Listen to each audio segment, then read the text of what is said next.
আজকে যেমন এই মাধ্যমকে বিজয়ের কাজে লাগানো গিয়েছে, বিজয়কে সংরক্ষণ করার কাজে কিন্তু এটাকে পরিপূর্ণভাবে আবার ব্যবহার করতে হবে। কেননা যারা এটাকে নস্যাৎ করতে চাইবে তাদেরও কিন্তু এই মাধ্যমকে ব্যবহার করার ক্ষমতা আছে। তাহলে এটা ভুললে চলবে না যে এই ক্ষমতার যে একটা দৈত্যের ক্ষমতা, এখন কিন্তু সঙ্গত কারণেই যারা রাষ্ট্র সমাজ গড়ার দায়িত্বে থাকবেন, এর বাইরে থেকে যারা তখন এই দৈত্যকে ব্যবহার করবে, তখন তারাও কিন্তু একই রকম একটা দৈত্যকে ব্যবহার করবে। ফলে মাধ্যমটা একই, কিন্তু চ্যালেঞ্জটা কিন্তু সম্পূর্ণই একটা বিপরীত জায়গা থেকে আসবে, নতুন জায়গা থেকে আসবে। আমি একজন গণমাধ্যমের সচেতন পাঠক, শ্রোতা, দর্শক, সেই বিবেচনা থেকেই আমার কাছে মনে হয়েছে যে এই সমস্ত গণমাধ্যম যারা পরিচালনা করেন, যারা নিয়ন্ত্রণ করেন এবং যারা এটাকে দেশ জাতি জনগণের কাজে লাগাতে চান, তাদের কাছে আমার এই বিনীত অনুভূতি, উপলব্ধি এবং আমার এই লেসন পৌঁছে দেওয়া দরকার। সে সুযোগ আমি আজকে পেলাম। আমি পরিশেষে আবারও ধন্যবাদ জানাই, আশীর্বাদ জানাই নাগরিক টিভিকে। নাগরিক টিভি ভবিষ্যতের যে চ্যালেঞ্জ, সে ব্যাপারেও সঠিকভাবে দায়িত্ব পালন করবে, যেমন করেছে গণ আন্দোলনে। ধন্যবাদ।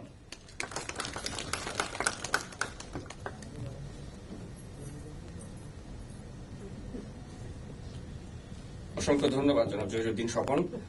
তো আমরা অত্যন্ত দুঃখের সাথে জানাতে চাই যে আমাদের আজকের অনুষ্ঠানে বিএনপির স্থায়ী কমিটির সদস্য জনাব গয়েশ্বর চন্দ্র রায়, তার উপস্থিত থাকার কথা ছিল, কিন্তু তিনি কিছুক্ষণ আগে আমাদের নাগরিক টিভির সিইও জনাব টিটুর রহমানকে জানিয়েছেন যে তার স্ত্রী এই মুহূর্তে গুরুতর অসুস্থ, সে কারণে তিনি অনুষ্ঠানে আসতে পারছেন না।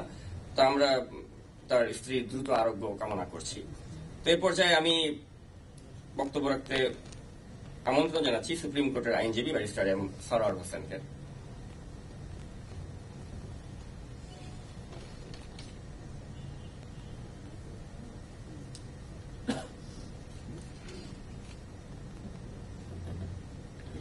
বিসমিল্লাহির রহমানির রহিম। নাগরিক টিভি কানাডা কর্তৃক আয়োজিত বাংলাদেশে জাস্ট বিসাইড বাই রেসিডেন্স, এখান থেকে 50 গজের ভিতরে আমার বাসা। স্বপন ভাই খুব কাছে থাকে, অনেকেই খুব কাছে থাকে। আজকে আমাদের এই বাসার পাশে বসে এই ডিনার নাইটে দাওয়াত পেয়ে সত্যি আমি আনন্দিত। বিশেষ করে সাকিব এবং টিটু ভাইকে আমি সামনে এই প্রথম দেখলাম, অনলাইনে হাজারবার দেখেছি। সো যারা আমরা এই 5ই আগস্ট যে ঘটেছে, আবাবিল পাখিরা এসে ছাত্র জনতা, আবহাওয়ার মানুষ, বাংলাদেশের প্রতিটি নাগরিক, শুধু ফ্যাসিস্ট এবং তাদের দোসর ব্যতীত যারা আমরা এই অভ্যুত্থান ঘটিয়েছি, এই বিপ্লব ঘটিয়েছি, তার দাবিদার এবং ভাগিদার আপনারাও।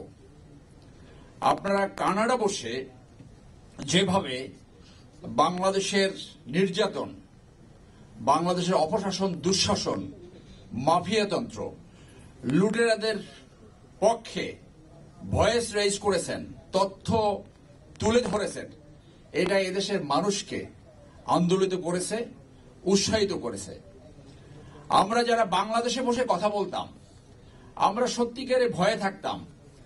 রাত 12টার সময় যদি কেউ এসে কড়া নাড়তো, বেল দিত, মনে হতো যে এই পুলিশ আসছে। তো ভাবতাম আসুক।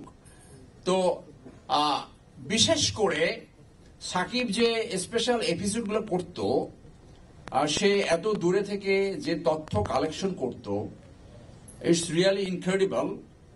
যদিও তথ্য আমি মনে করি 80% সত্য, এরপরও সে যে ব্যক্তিগত যে লুটেরা তন্ত্র, যাদের চরিত্রগুলা তুলে ধরেছে, এগুলা আমাদেরকে অনেকটাই তথ্য দিয়েছে এবং এই দুর্বৃত্তদের এক ধরনের একটা চেক অ্যান্ড ব্যালেন্স হিসেবে কাজ করেছে। আমরা একসাথে ফাইট করছিলাম মনিয়া হত্যাকাণ্ডের যে প্রধান আসামি অ্যালেস্ট, তার বিরুদ্ধে। এবং আমাদের মনে আছে অনেকগুলো কথা আমরা খুব মজা করে বলতাম যে বসুন্ধরা শাহ আলম সাহেব 2 নাতি হারিয়েছে। কিভাবে? যে মুনিয়া 3 সপ্তাহ গর্ভবতী ছিল, এটা পোস্টমর্টেম রিপোর্টে আছে, তদন্তের রিপোর্টে আছে। তো আমরা ফান করে বলতাম, এখানে একজন ভদ্র মহিলা দেখছি, আরো অনেক কথা আমরা বলেছি যেটা সত্যি সত্য তথ্যের সাথে হাস্য রসের উদ্বেগ করেছে। তো এইগুলো অনেক মানুষ দেখেছে। অনেকের আকর্ষণ আছে যে মনিয়ার মামলাটা কি হলো। মনিয়ার মামলাটা সিবিআই তদন্তের মাধ্যমে তারা একটা ফাইনাল রিপোর্ট দিয়েছিল এবং আমরা একটা নারাজি পিটিশন দিয়েছিলাম। তো ফাইনাল রিপোর্ট গ্রহণ করে ফেসিজমের পতনের আগে এবং আমাদের নারাজিও রিজেক্ট করে আমরা সেইটার বিরুদ্ধে আপিল করেছি। আপিল জানুয়ারি মাসে, আমরা ডিসেম্বরে শুনানি করতে পারি নাই, মামলাটা রেডি হয়নি। তো জানুয়ারি মাসে নিশ্চয়ই আমরা চেষ্টা করব এবং আমি আশাবাদী যে এইটা পুরো তদন্তে যাবে। আমি এখানে জাতীয়তাবাদীর যারা ভ্যানগার্ড নেতা রয়েছেন, আমি নিজেও জাতীয়তাবাদী সৈনিক। আমি আশা করব যে এই বসুন্ধরা গ্রুপ যে সাব্বির হত্যাকাণ্ডটা যেভাবে ম্যানিপুলেটেড করেছিল, সেখানে 30 কোটি টাকার ঘুষ লেনদেন হয়েছিল, অনেকে বলে 100 কোটি টাকার। সেই 30 কোটি টাকার ঘুষ লেনদেনের মামলাটা এখনো বহাল রয়েছে হাইকোর্টে। যাতে মুনিয়ের হত্যাকাণ্ড ম্যানেজ না করতে পারে, আমাদের দেখাতে হবে যে আমরা ক্রিমিনাল যেই হোক তাকে বিচারের আওতায় আনতে পারি। আজকে একটা কথা সবসময় সামনে আসে, injustice anywhere is a threat to everywhere. So একটা কথা আমাদের সবার মনে রাখতে হবে যে সেনাবাহিনীতে যে সৈনিকটা বসে রয়েছে, অথবা অ্যাডমিনিস্ট্রেশনের যে জুনিয়র অফিসারটা বসে আছে, অথবা যে জুনিয়র টিচার বিভিন্ন প্রতিষ্ঠানে বসে আছে, সে যদি দেখে যে ওইখানে Bashundhara or to that extent to any business house কোন নেতাকে ম্যানেজ করতে পারে, সেটা সত্য হতে পারে, মিথ্যে হতে পারে, but perception matters. Perception is always stronger than the reality. ওইটা যে এই বাকি সবাইকে এফেক্ট করে অ্যাডভার্সলি, তাদের মন বিদ্রোহাত্মক করে তোলে, এইটা আমাদের সবার রিয়েলাইজ করতে হবে।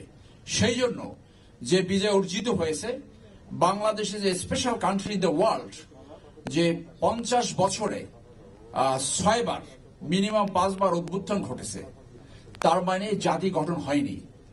যে জাতি গঠন করতে যে ধরনের নেতৃত্ব প্রয়োজন, প্রেসিডেন্ট জিয়া সেই লাইনে ছিলেন, কিন্তু তিনি বেশি দিন কন্টিনিউ করতে পারেননি। জাতি গঠন হয়নি বলে বুঝতে ব্যর্থ হয় যে শান্তিপূর্ণভাবে ক্ষমতা হস্তান্তর করার জন্য কেন গণতন্ত্র প্রয়োজন, কেন নেতৃত্ব প্রয়োজন, কেন দলীয় সিদ্ধান্ত প্রয়োজন।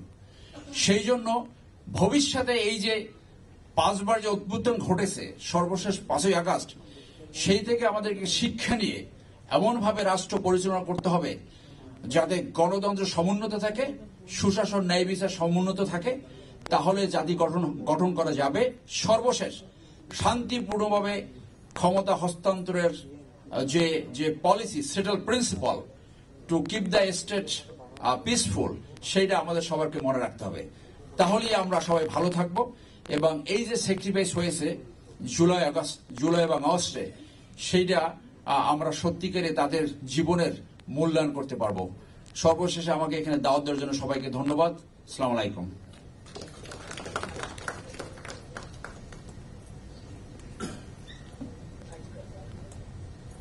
অসংখ্য ধন্যবাদ জানাচ্ছি জনাব সরার হোসেনকে। তো এ পর্যায়ে আমি চাই যে আমাদের ইয়াং জেনারেশনের হয়ে যারা রাজনীতি করছেন এবং অনেক জনপ্রিয়তা পেয়েছেন, তাদের প্রতিনিধি হিসেবে একজনকে আমন্ত্রণ জানাতে চাই। এ পর্যায়ে আমি জাকপার সহসভাপতি রাশেদ প্রধানকে কিছু বলার জন্য আমন্ত্রণ জানাচ্ছি।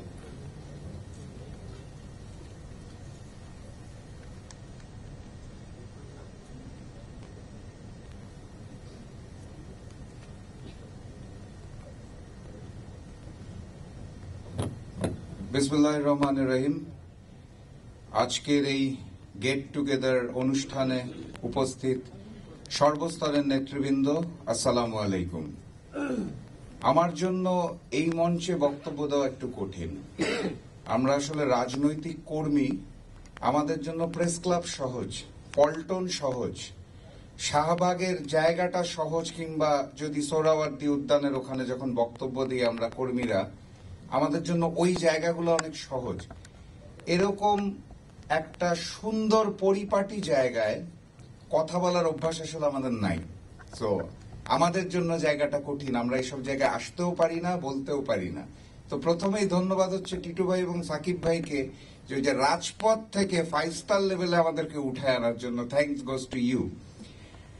আর আমি মূলত যদিও এখানে দাওয়াত পেয়ে এসেছি টিটু ভাই এবং সাকিব ভাইয়ের কাছে, তারাই হোস্ট, তারপরেও আমি মনে করি আমরা এখানে যারা উপস্থিত আছি আমাদের সকলের টিটো ভাই এবং সাকিব ভাইকে ধন্যবাদ দেওয়া উচিত যে তারা একটা দীর্ঘ সময় দেশের বাইরে থেকে যেই দায়িত্বটা আমাদের পালন করার কথা ছিল কিছু কিছু ক্ষেত্রে আমাদের চেয়েও বেশি তারা পালন করে ফেলেছে। তো থ্যাঙ্কস গোস টু দেম। আমি সবার কাছে টিটো ভাই এবং সাকিব ভাইয়ের জন্য একটা জোরে করতালি আশা করছি।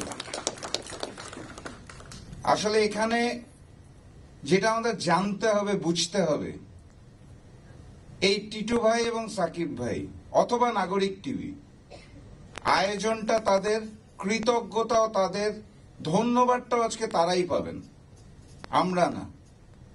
কারণ এই টিটো ভাই এবং সাকিব ভাই দীর্ঘ সময় দেশের বাইরে থেকে যেই দায়িত্বটা পালন করেছেন এবং এই সময়টাতে দীর্ঘ সময় তারা দেশে আসতে পারেনি, তাদের নামে মামলা ছিল, তাদের পরিচিত পরিজন দেশে যারা অবস্থান করে তাদের উপর হামলা হয়েছিল, তারা থেমে যায় নাই, তারা তাদের দায়িত্ববোধ থেকে পিছপা হয় নাই, তারা তাদের দায়িত্বটা পালন করে গেছে।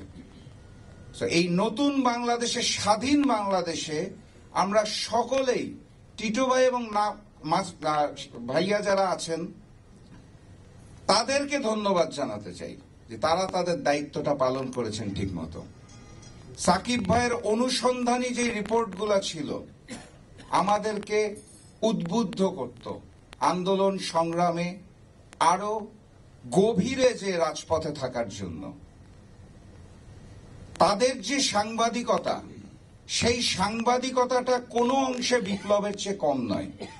আমি আমার জায়গা থেকে মনে করি বাংলাদেশের মেইন স্ট্রিম জার্নালিজম যখন সত্য প্রকাশ করতে পারছিল না, সেই সময় নাগরিক টিভি এবং নাগরিক টিভির মতো আরো কিছু দেশের বাইরে থাকা চ্যানেল সেই দায়িত্বটা কাঁধে তুলে নিয়েছিল। অন্যান্য চ্যানেল অথবা ইউটিউব, ফেসবুক, সোশ্যাল মিডিয়ার এই চ্যানেলগুলোর সাথে নাগরিক টিভির একটা পার্থক্য আছে। এটা আমি টিটু ভাইকে মাঝে মাঝে গল্পে বলতাম যে আমার যে জিনিসটা খুব ভালো লাগতো। অন্যান্য চ্যানেলও দায়িত্ব নিয়েছিল, করে নাই তা না, কিন্তু সোশ্যাল মিডিয়ার ভিউয়ারশিপের একটা ব্যাপার আছে। ভিউয়ারশিপের জন্য, গোলমাল লাগায় দেওয়ার জন্য, উত্তেজনা সৃষ্টির জন্য বাকি চ্যানেলগুলো আমি দেখতাম যে দুই পক্ষের মানুষকেই দাওয়াত দেওয়া হতো। নাগরিক টিভি একমাত্র চ্যানেল আমি মনে করি যারা জন্মলগ্ন থেকে কখনো ফ্যাসিস্ট শেখ হাসিনা অথবা তার দোসরদেরকে তাদের প্ল্যাটফর্মে দাওয়াতই দেয়নি। অর্থাৎ নাগরিক টিভি শুরু থেকে জাতীয়তাবাদকে ধারণ করে তাদের দায়িত্বটা পালন করে গেছে। এটা মনে রাখার মতো একটা বিষয় আমি মনে করি। এই কারণে আমি সবাইকে স্মরণ করিয়ে দিলাম। টিটো ভাই, সাকিব ভাই, নাগরিক টিভির অন্যান্য কলা কুশলী যারা ছিলেন তারা যেই দায়িত্বটা পালন করেছেন এবং প্রবাসী হিসাবেও তারা যে মুভমেন্টগুলো করেছেন সেটার কথাও স্মরণে রাখতে হবে। কারণ ফ্যাসিস্ট শেখ হাসিনা বিরোধী আন্দোলনে আমরা যখন রাজপথে, প্রবাসীদের রেমিটেন্স বন্ধ করতে হবে, শেখ হাসিনাকে চাপে ফেলতে হবে, এটার পিছনেও কিন্তু নাগরিক টিভির একটা বিশাল ভূমিকা আছে। অতএব তারাও এই যুদ্ধে আমাদের সাথে একসাথে কাঁধে কাঁধ মিলিয়ে যুদ্ধ করেছে। আজকের বাস্তবতায় টিটো ভাই, সাকিব ভাই, নাগরিক টিভির অন্যান্য সকল কলাকুশলী সহ আমি সবাইকে আমার দল জাতীয় গণতান্ত্রিক পার্টি জাগপার পক্ষ থেকে ধন্যবাদ, কৃতজ্ঞতা দিতে চাই এবং সাথে সাথে বলতে চাই এবং স্মরণ করিয়ে দিতে চাই ৭১-এ আমরা যে বাংলাদেশ পেয়েছিলাম সেই বাংলাদেশে আমাদের মানচিত্র ছিল, লাল সবুজের পতাকা ছিল, স্বাধীনতা ছিল, কিন্তু সার্বভৌমত্ব ছিল না। আমরা এবারের গণ অভ্যুত্থানে ২৪-এ এসে সেই সার্বভৌমত্বের স্বাদ কিছুটা পেতে শুরু করেছি, কিন্তু তারপরে ষড়যন্ত্র কিন্তু চলমান এবং বহমান। আমি জানি না এই নতুন অন্তর্বর্তী সরকার আসার পরে এই সময় এসে কেন সাগর রুনি হত্যার মামলার যে জমাদানের কথা সেটা কেন পিছাতে হচ্ছে আমি জানি না। আমি জানি না যে এখনো আমরা কেন শাপলা চত্বরের গণহত্যার বিচার কার্য শুরু করতে পারছি না। কে বাধা দিচ্ছে, কোথা থেকে বাধা দিচ্ছে আমরা জানি না। আমরা জানি না যে ভারতের পররাষ্ট্র সচিব বাংলাদেশে এসে ঘুরে যাওয়ার পরে কেন অন্তর্বর্তীকালীন সরকার বললেন যে পিলখানার যে দুটো মামলা আগে চলছিল সেটাই চলুক, নতুন দরকার নাই। আমাদের প্রতিবাদের মুখে একদিন পর তাদের আবার বলতে হলো 5-7 দিনের মতো নতুন কমিটি করে দেওয়া হচ্ছে। প্রতিবাদটা কেন করতে হচ্ছে? কে বাধা দিচ্ছে? এই ষড়যন্ত্রের জায়গাগুলো খুঁজে বের করতে হবে। নাগরিক টিভি যেভাবে আগে দায়িত্ব পালন করত বাংলাদেশের সার্বভৌমত্ব রক্ষার জন্য, আগামীর বাংলাদেশের জন্য, ভারতীয় আগ্রাসনকে রুখে দেওয়ার জন্য, আমার গণতন্ত্রকে পুনঃপ্রতিষ্ঠা করার জন্য আমি নাগরিক টিভির আহ্বান জানাই, সাকিব ভাইকে আহ্বান জানাই, টিটু ভাইকে আহ্বান জানাই, আপনারা যে ভূমিকাটা পালন করেছেন আমৃত্যু এই ভূমিকাটাই পালন করবেন। আপনাদের কাছে আমার অনুরোধ, কোন নির্দিষ্ট দলের হয়ে না করে সাংবাদিকতার যে সত্যতা তুলে আনা, যে বিপ্লবটা করা, ক্ষমতায় যেই থাকুক সত্যটা আপনারা যেভাবে তুলে এনেছেন একইভাবে সামনেও তুলে ধরবেন।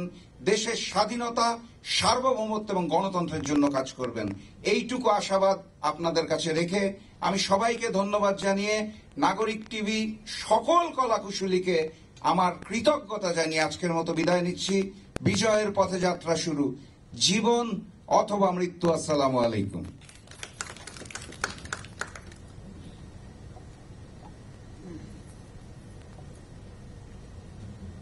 ধন্যবাদ জানাচ্ছি জনাব রাশেদ প্রধানকে। তো এ পর্যায়ে আমি চাই একটু স্মৃতিচারণ করতে অনেকটা, কারণ আপনারা যারা আমাকে নাগরিক টিভিতে দেখেছেন তারা হয়তো ভেবে থাকেন যে আমি এই গুরু গম্ভীর এই রাজনৈতিক বিষয় আশয় নিয়ে হয়তো সারা জীবন কাজ করেছি, বা হ্যাঁ এটা ঠিক আমি রাজনৈতিকভাবে সচেতন ছিলাম সবসময়, কিন্তু আমার সাংবাদিকতার জায়গা কিন্তু আসলে এই রাজনৈতিক বিট কখনোই ছিল না। আমি মূলত সাংবাদিকতা করতাম বিনোদন বিটে, এটা হয়তো আপনারা অনেকেই জানেন না, তা আজকে সেটা আমি বলতে চাই। তো আমি ইংরেজি দৈনিক দ্য ইন্ডিপেন্ডেন্ট বা ডেইলি স্টার, সেখানে আমি এন্টারটেনমেন্ট পেজে আমি মূলত কাজ করতাম, এবং সেখানে কাজ করার সূত্র ধরে কিন্তু আমি তারকা জগতের অনেকের সাথে আমার পরিচয় হয়েছিল, কথাবার্তা হয়েছিল, অনেককে আমি চিনি জানি। এর মাঝে একজন ব্যক্তি যাকে আমি বিশেষভাবে আজকে একটু তার কথা বলতে চাই, না বললেই নয়, তিনি বাংলাদেশের ইভেন্ট ম্যানেজমেন্ট জগতে তাকে অনেকে বলা হয় কিং অফ ইভেন্ট ম্যানেজমেন্ট, এবং আমার ব্যক্তিগতভাবে আমার অত্যন্ত পছন্দের একজন তারকা হচ্ছেন বলিউডের শাহরুখ খান, এটা বলতে দ্বিধা নেই। তো সেই শাহরুখ খানকে বাংলাদেশে এনে যিনি চমক দিয়েছিলেন সেই অন্তঃসবীজের কর্ণধার স্বপন চৌধুরীকে পর্যায়ে কিছু বলতে আমন্ত্রণ জানাচ্ছি।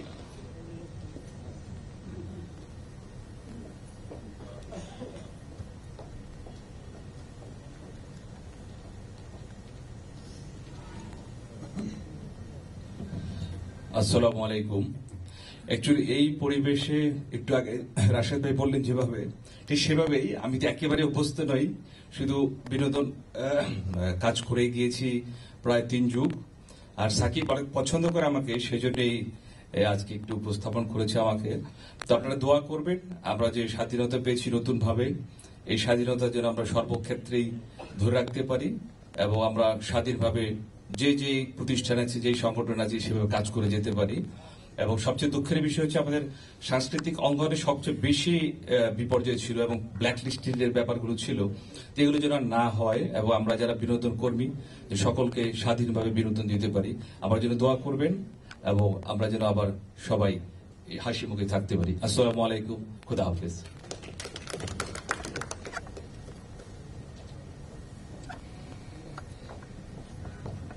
ধন্যবাদ জনাব স্বপন চৌধুরী।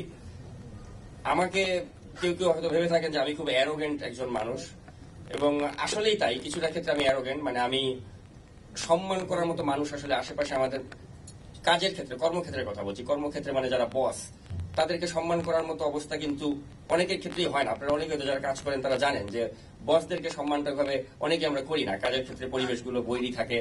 কিন্তু আজকে আমি এমন একজনের কথা বলতে চাই যিনি বস হিসেবে আমি মনে করি যে এরকম বস পাওয়া আসলে একটা ভাগ্যের ব্যাপার। এবং আমার সাংবাদিকতা ক্যারিয়ারের শুরুতেই, একদম শুরুতেই, মানে যেদিন থেকে আমি সাংবাদিকতা শুরু করলাম প্রথম দিন থেকে আমি যাকে পেয়েছি, আজও এখানে এসে আমি বলতে মানে আমার দ্বিধা নেই যে তিনি দ্য রিয়েল বস, এবং তার অনুপ্রেরণা না পেলে আসলে আমি নাজমুল সাকিব হয়ে উঠতে পারতাম না। তো আমি আমার বস যার হাত ধরে আমার সাংবাদিকতার হাতে খড়ি, তাকে একটু এ পর্যায়ে কিছু বলার আমন্ত্রণ জানাচ্ছি, দ্য ইন্ডিপেন্ডেন্টের সৈয়দ মেহেদী মোয়েনকে।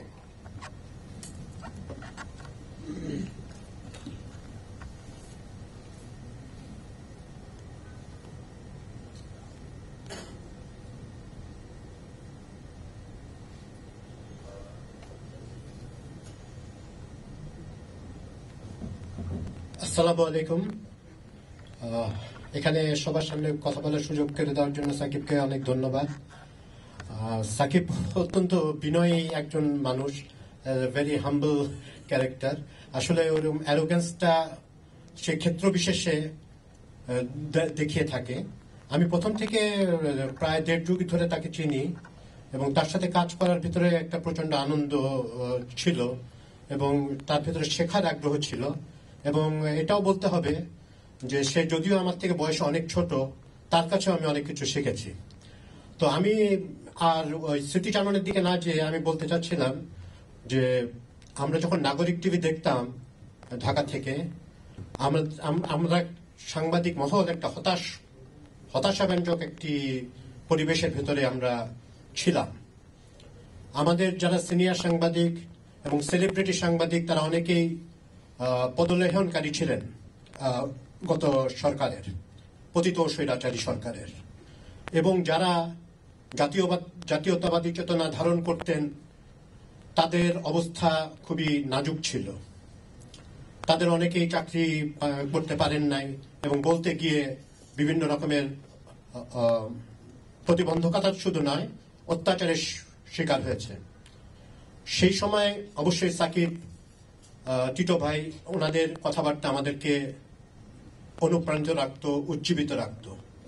তা আমি আশা করি এই সুযোগটা পেয়েছি, যেহেতু একটা প্ল্যাটফর্ম পেয়েছি এবং অনেক গুণী এবং ত্যাগী নেতৃবৃন্দ এখানে রয়েছেন, তো ওনাদের কাছে একটা আহ্বান আমার থাকছে যে এই সুযোগটা নিচ্ছি আর কি, যে যখন নির্বাচিত সরকার আসবেন, আমরা তো সবাই ওয়েট করে আছি নির্বাচিত সরকার কখন আসেন।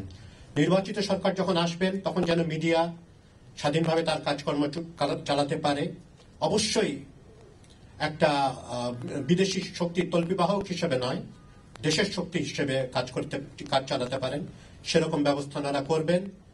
এবং তারা কোনো অবস্থাতেই যাতে পতিত স্বৈরাচারের দোষরদেরকে পুনর্বাসিত হওয়ার কোন রকম সুযোগ দেবেন না, সেটা আমাদের নির্বাচিত সরকারের প্রতি, যারাই নির্বাচিত হন এবং আমরা ধারণা করতে পারি কারা আসছেন, তাদের কাছে আমাদের এরকম ইয়ে থাকবে, একটা আবেদন থাকলো।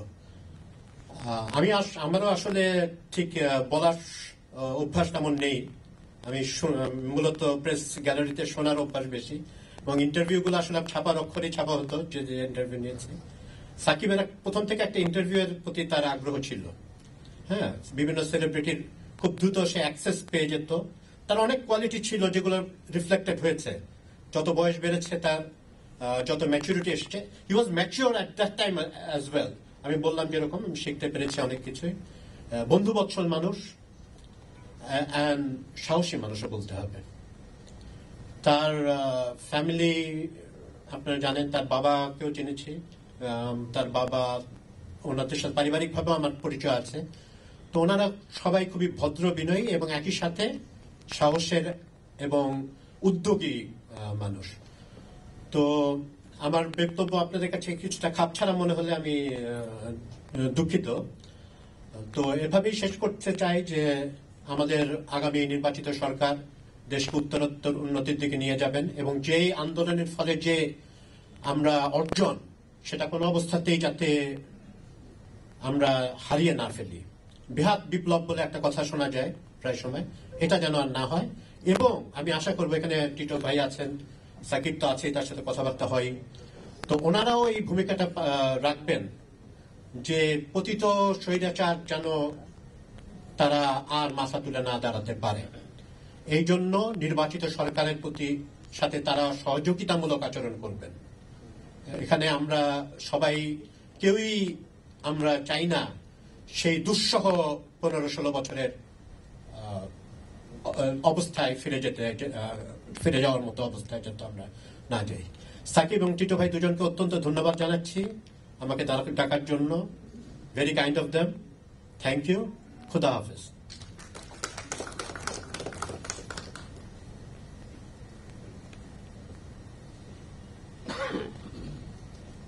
ধন্যবাদ সৈয়দ মেহেদী মোমেন। তো এ পর্যায়ে আমি একটি বিষয় বলতে চাই, সেটা হচ্ছে 5 আগস্টের পরপরই কিন্তু বাংলাদেশ আবার আসার ইচ্ছা ছিল। তো কেন 4 মাস পেরোবার পর আমি আসলাম, কেন আরো আগে আসতে পারলাম না সেটার একটা ব্যাখ্যা একটু দিতে চাই। আমি আসতে পারিনি কারণ আমার নিরাপত্তা নিয়ে আমি শঙ্কিত ছিলাম। আমি ভাবছিলাম যে আমাকে আসলে কে নিরাপত্তা দিবে, আমার তো সার্বক্ষণিক নিরাপত্তা দরকার। কারণ আমি এমন সব রাঘব বোয়ালদের বিরুদ্ধে প্রতিবেদন করেছি, এদের অস্তিত্ব কিন্তু এখনো বিলীন হয়ে যায়নি। যেটা ব্যারিস্টার সরোয়ার একটু আগে বলছিলেন ভূমিদস্যু বসুন্ধরা সম্পর্কে, এই বসুন্ধরা তো আপনারা জানেন এখনো তো তাদের অস্তিত্ব বিলীন হয়ে যায়নি, বসুন্ধরা এখনো বহাল তবিয়তে আছে। তো এই বসুন্ধরার আনভির বা এরা তো এখনো মনে প্রাণে চায় যে নাজমুল সাকিবকে ধ্বংস করে দিলে তাহলে আর তো কেউ থাকলো না ওদের বিরুদ্ধে বলার মতো। কারণ আমি তো দুঃখ নিয়েই বলতে হয়, আর কোনো মিডিয়াকে তো দেখি না যে বসুন্ধরার বিরুদ্ধে কেউ লেখে বা বলে, সেভাবে তো দেখি না। সাম্প্রতিক সময়ে যদিও ইন্ডিপেন্ডেন্ট তারা একটু করছে, আর বাকি কাউকে আমি দেখি না, উইচ ইজ ভেরি আনফর্চুনেট। তো এখন আমার নিরাপত্তার কারণে আমি আসতে পারছিলাম না, কিন্তু এখন আসলাম কেন? এখন কেন আমি বসুন্ধরাকে আর কেয়ার করি না? অনলি বিকজ আমি একজনকে আমার ভাই হিসেবে মনে করি, এবং সেই ভাই 8টি বছর তিনি ওএসডি ছিলেন, এবং ওএসডি থাকার কারণে তিনি কিছুই করতে পারেনি। এবং আমি তাকে ঠাট্টা করে বলতাম যে আপনি তো এখন ধরা সাপ, আপনাকে দিয়ে কিছু হবে না, আপনি যেদিন কোকড়া সাপ হবেন ওদিন আমি বাংলাদেশে আসবো। তো নতুন সরকার গঠন হওয়ার পরে তিনি আমাকে বললেন যে সাকিব তুমিই পারবা জায়গা মতো বলে আমাকে ওএসডিটা প্রত্যাহার করিয়ে আমি যাতে চাকরিতে পুনর্বহাল হতে পারি ব্যবস্থা করো। তা আমি আমার সর্বোচ্চ শক্তি দিয়ে চেষ্টা করেছি, এবং অনেক কাঠখড় পুড়িয়ে অবশেষে তিনি এখন বেশ ভালো একটি অবস্থানে আছেন। এবং আপনারা হয়তো যারা প্রবেশ করেছেন তারা দেখেছেন যে বাইরে সোয়াটের বেশ কিছু সদস্য ছিল যাদের তিনি নেতৃত্ব দিচ্ছেন, তারা আমাদের নিরাপত্তার দায়িত্বে আছেন। তো সে কারণে এবার বাংলাদেশে আসতে আমি আসলেই ভয় করিনি, এখনো ভয় করছি না। এবং আমাকে এই আশ্বস্ত করে যিনি বাংলাদেশে আসার পথটা সুগম করেছেন, আমি তার প্রতি আসলেই চিরকৃতজ্ঞ। তো আমি এই পর্যায়ে সেই বড় ভাই হিসেবে যাকে শ্রদ্ধা করি তাকে কিছু বলার জন্য আমন্ত্রণ জানাচ্ছি। আমাদের সাথে কিছু কথা বলবেন এখন মিস্টার আব্দুল্লাহ আরেফ।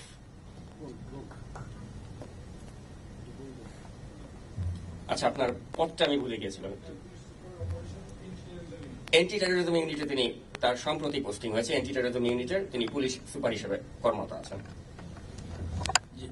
বিসমিল্লাহির রহমানির রহিম। সাকিব আসলে অনেক বিনয়ী, এই জন্য আমার সম্পর্কে বললেন।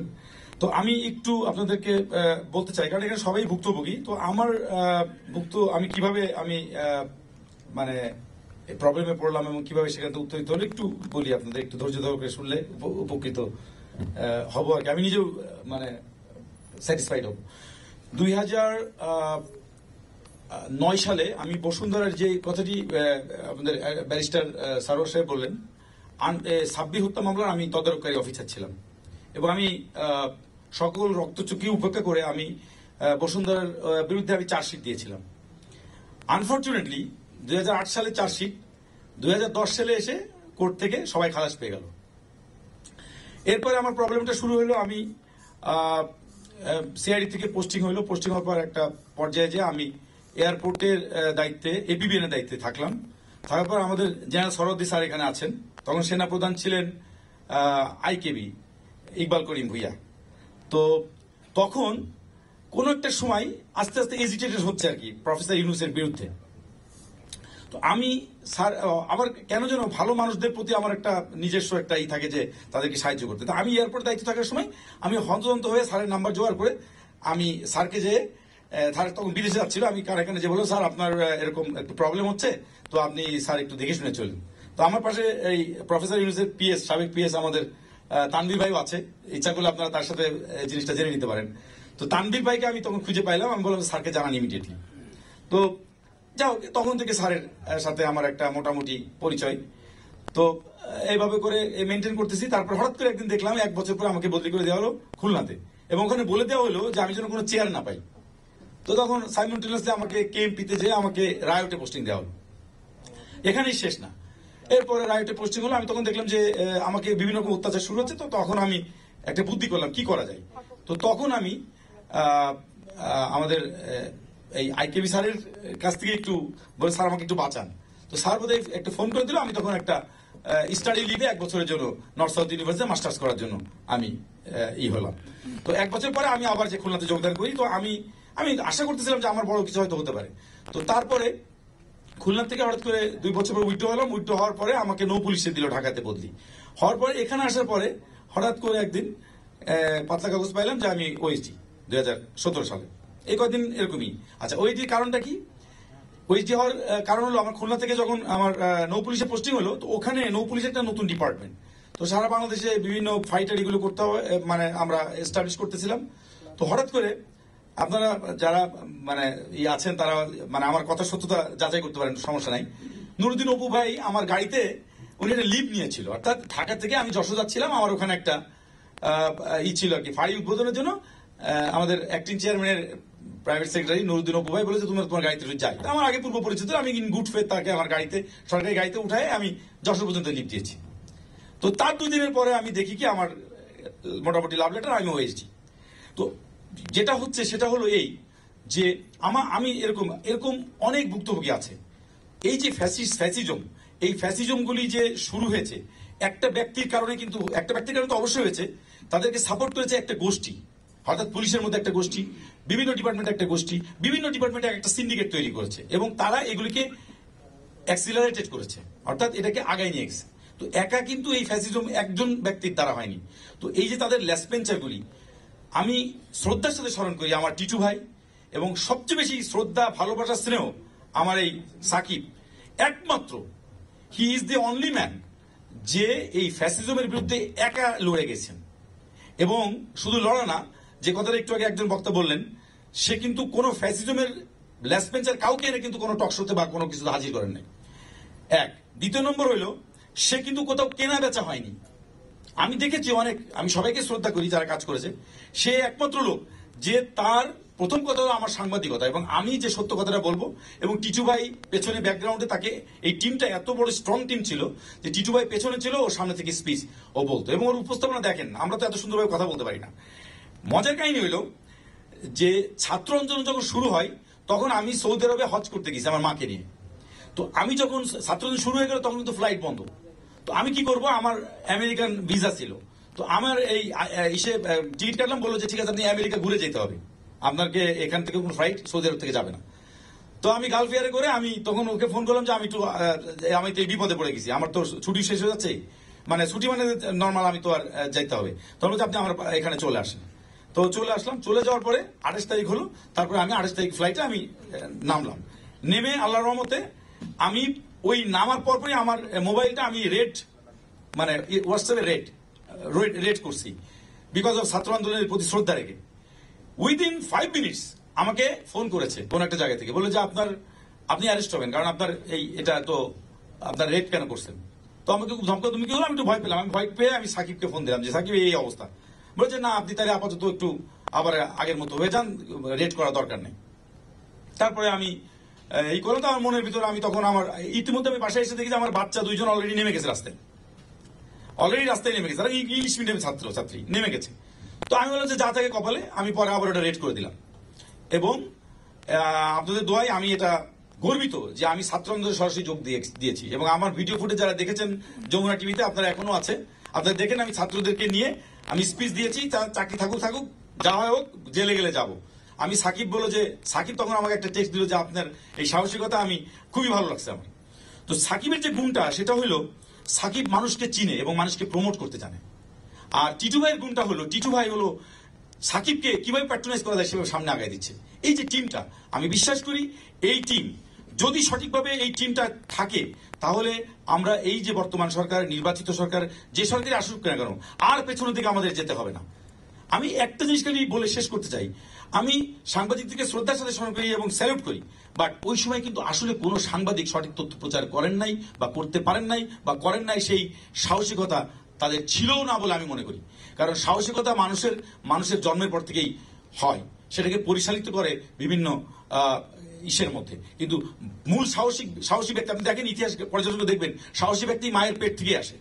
তো আমার নাজমুল সাকিব সেরকম একটা সাহসী ছেলে, তো যার কারণের জন্য আজকে তার স্পিডে আমি নিজেকে সাহসী বলে নিজেকে মনে করি যে আমি ওই সময় আমি দেখেছি। কিন্তু কোন সাংবাদিক এই তথ্যগুলি প্রচার করতে পারে নাই, আমি গোপনে ওকে দিতাম, ও 2-1টা প্রচার করতো, এরকম আরো অনেক, তার তো অনেক আপনার এজেন্ট ছিল যাদের কাছ থেকে তথ্য পেত বা করতো। তো আমি এই নাগরিক টিভি এবং আমাদের টিটু ভাই এবং সাকিবকে আমি কি বলবো, এটা আসলে আমার হৃদয় থেকে আমার মনে কান্না চলে আসতেছে। অল অডিয়েন্স আর হিয়ার, আমার এখানে জেনারেল স্যার আছেন, তারপর এখানে আরো অনেক বড় বড় রাজনৈতিক দলের অনেক বড় বড় কর্মী আছেন, আমাদের স্বপন ভাই আছেন, অনেক আমাদের জাতীয়তাবাদী দলের অনেক বড় নেতা। আমি শুধু একটি কথাই বলতে চাই, আমরা আর পেছনের দিকে ফিরতে চাই না। আমি একটা কথা বারবার বলতে চাই, আজকে সরকারের খুব 3 জন বিখ্যাত ব্যক্তির সাথে নাজমুল সাকিব এবং টিটু ভাই ছিলেন এবং আমি তার সাথে থাকার সৌভাগ্য হয়েছে। একটি জিনিস বলেছি, এই পুলিশকে সংস্কার করতেই হবে, এর কোনো বিকল্প নাই। এই পুলিশ ব্যর্থ হয়েছে। একটা লোক উইথাউট অস্ত্র দাঁড়িয়ে গেছে, তাকে গুলি করতে হলো আমার, কেন? ওয়াই? এটা কি রাইট অফ প্রাইভেট ডিফেন্স? তো এইটা তো আসলে কোনো হতে পারে না। এই জন্য পুলিশটাকে আপনারা সমাজের বিভিন্ন জায়গা থেকে আপনারা বলেন এই পুলিশ চলবে না। সরি টু সে, এই পুলিশকে অবশ্যই রাষ্ট্রের পুলিশ হতে হবে, কোনো সরকারের পুলিশ না। আমার একটাই স্লোগান, আমার যদি কোনো সুযোগ থাকে এবং আপনাদের মাধ্যমে আমি শুধু বলতে চাই, পুলিশকে রাষ্ট্রের পুলিশ বাহিনীতে পরিণত করুন, সব সমস্যার সমাধান হয়ে যাবে। পুলিশ যেন সরকারের বাহিনীতে না পরিণত হয়, এই কথা বলেই ভবিষ্যতে যেন আপনাদের সাথে গণতন্ত্রের জন্য, freedom of speech, rule of law, এইটার পক্ষে যেন কাজ করতে পারি, সেই আশাবাদ ব্যক্ত করে আমার সাকিবের জন্য হৃদয়ের অন্তরস্থল থেকে, সে যে মানুষদেরকে তৈরি করতেছে বিভিন্ন সেক্টরে, এই জন্য তাকে আমার অন্তরের অন্তঃস্থল থেকে শুভেচ্ছা সাধুবাদ জানিয়ে আমরা এই ফ্যাসিজম বিরোধী যে সমস্ত শক্তি, যে সমস্ত সাংবাদিক এবং যে সমস্ত রাজনৈতিক নেতা কর্মী এবং সমাজের যারা যারা আছে তাদের প্রতি গভীর শ্রদ্ধার সাথে স্মরণ করি এবং একই সাথে ছাত্র আন্দোলনে যারা নিহত হয়েছেন, যারা তাদের গভীর শ্রদ্ধার সাথে তাকে স্মরণ করে আমি আমার বক্তব্য এখানে শেষ করছি। আসসালামু আলাইকুম রহমতুল্লাহ।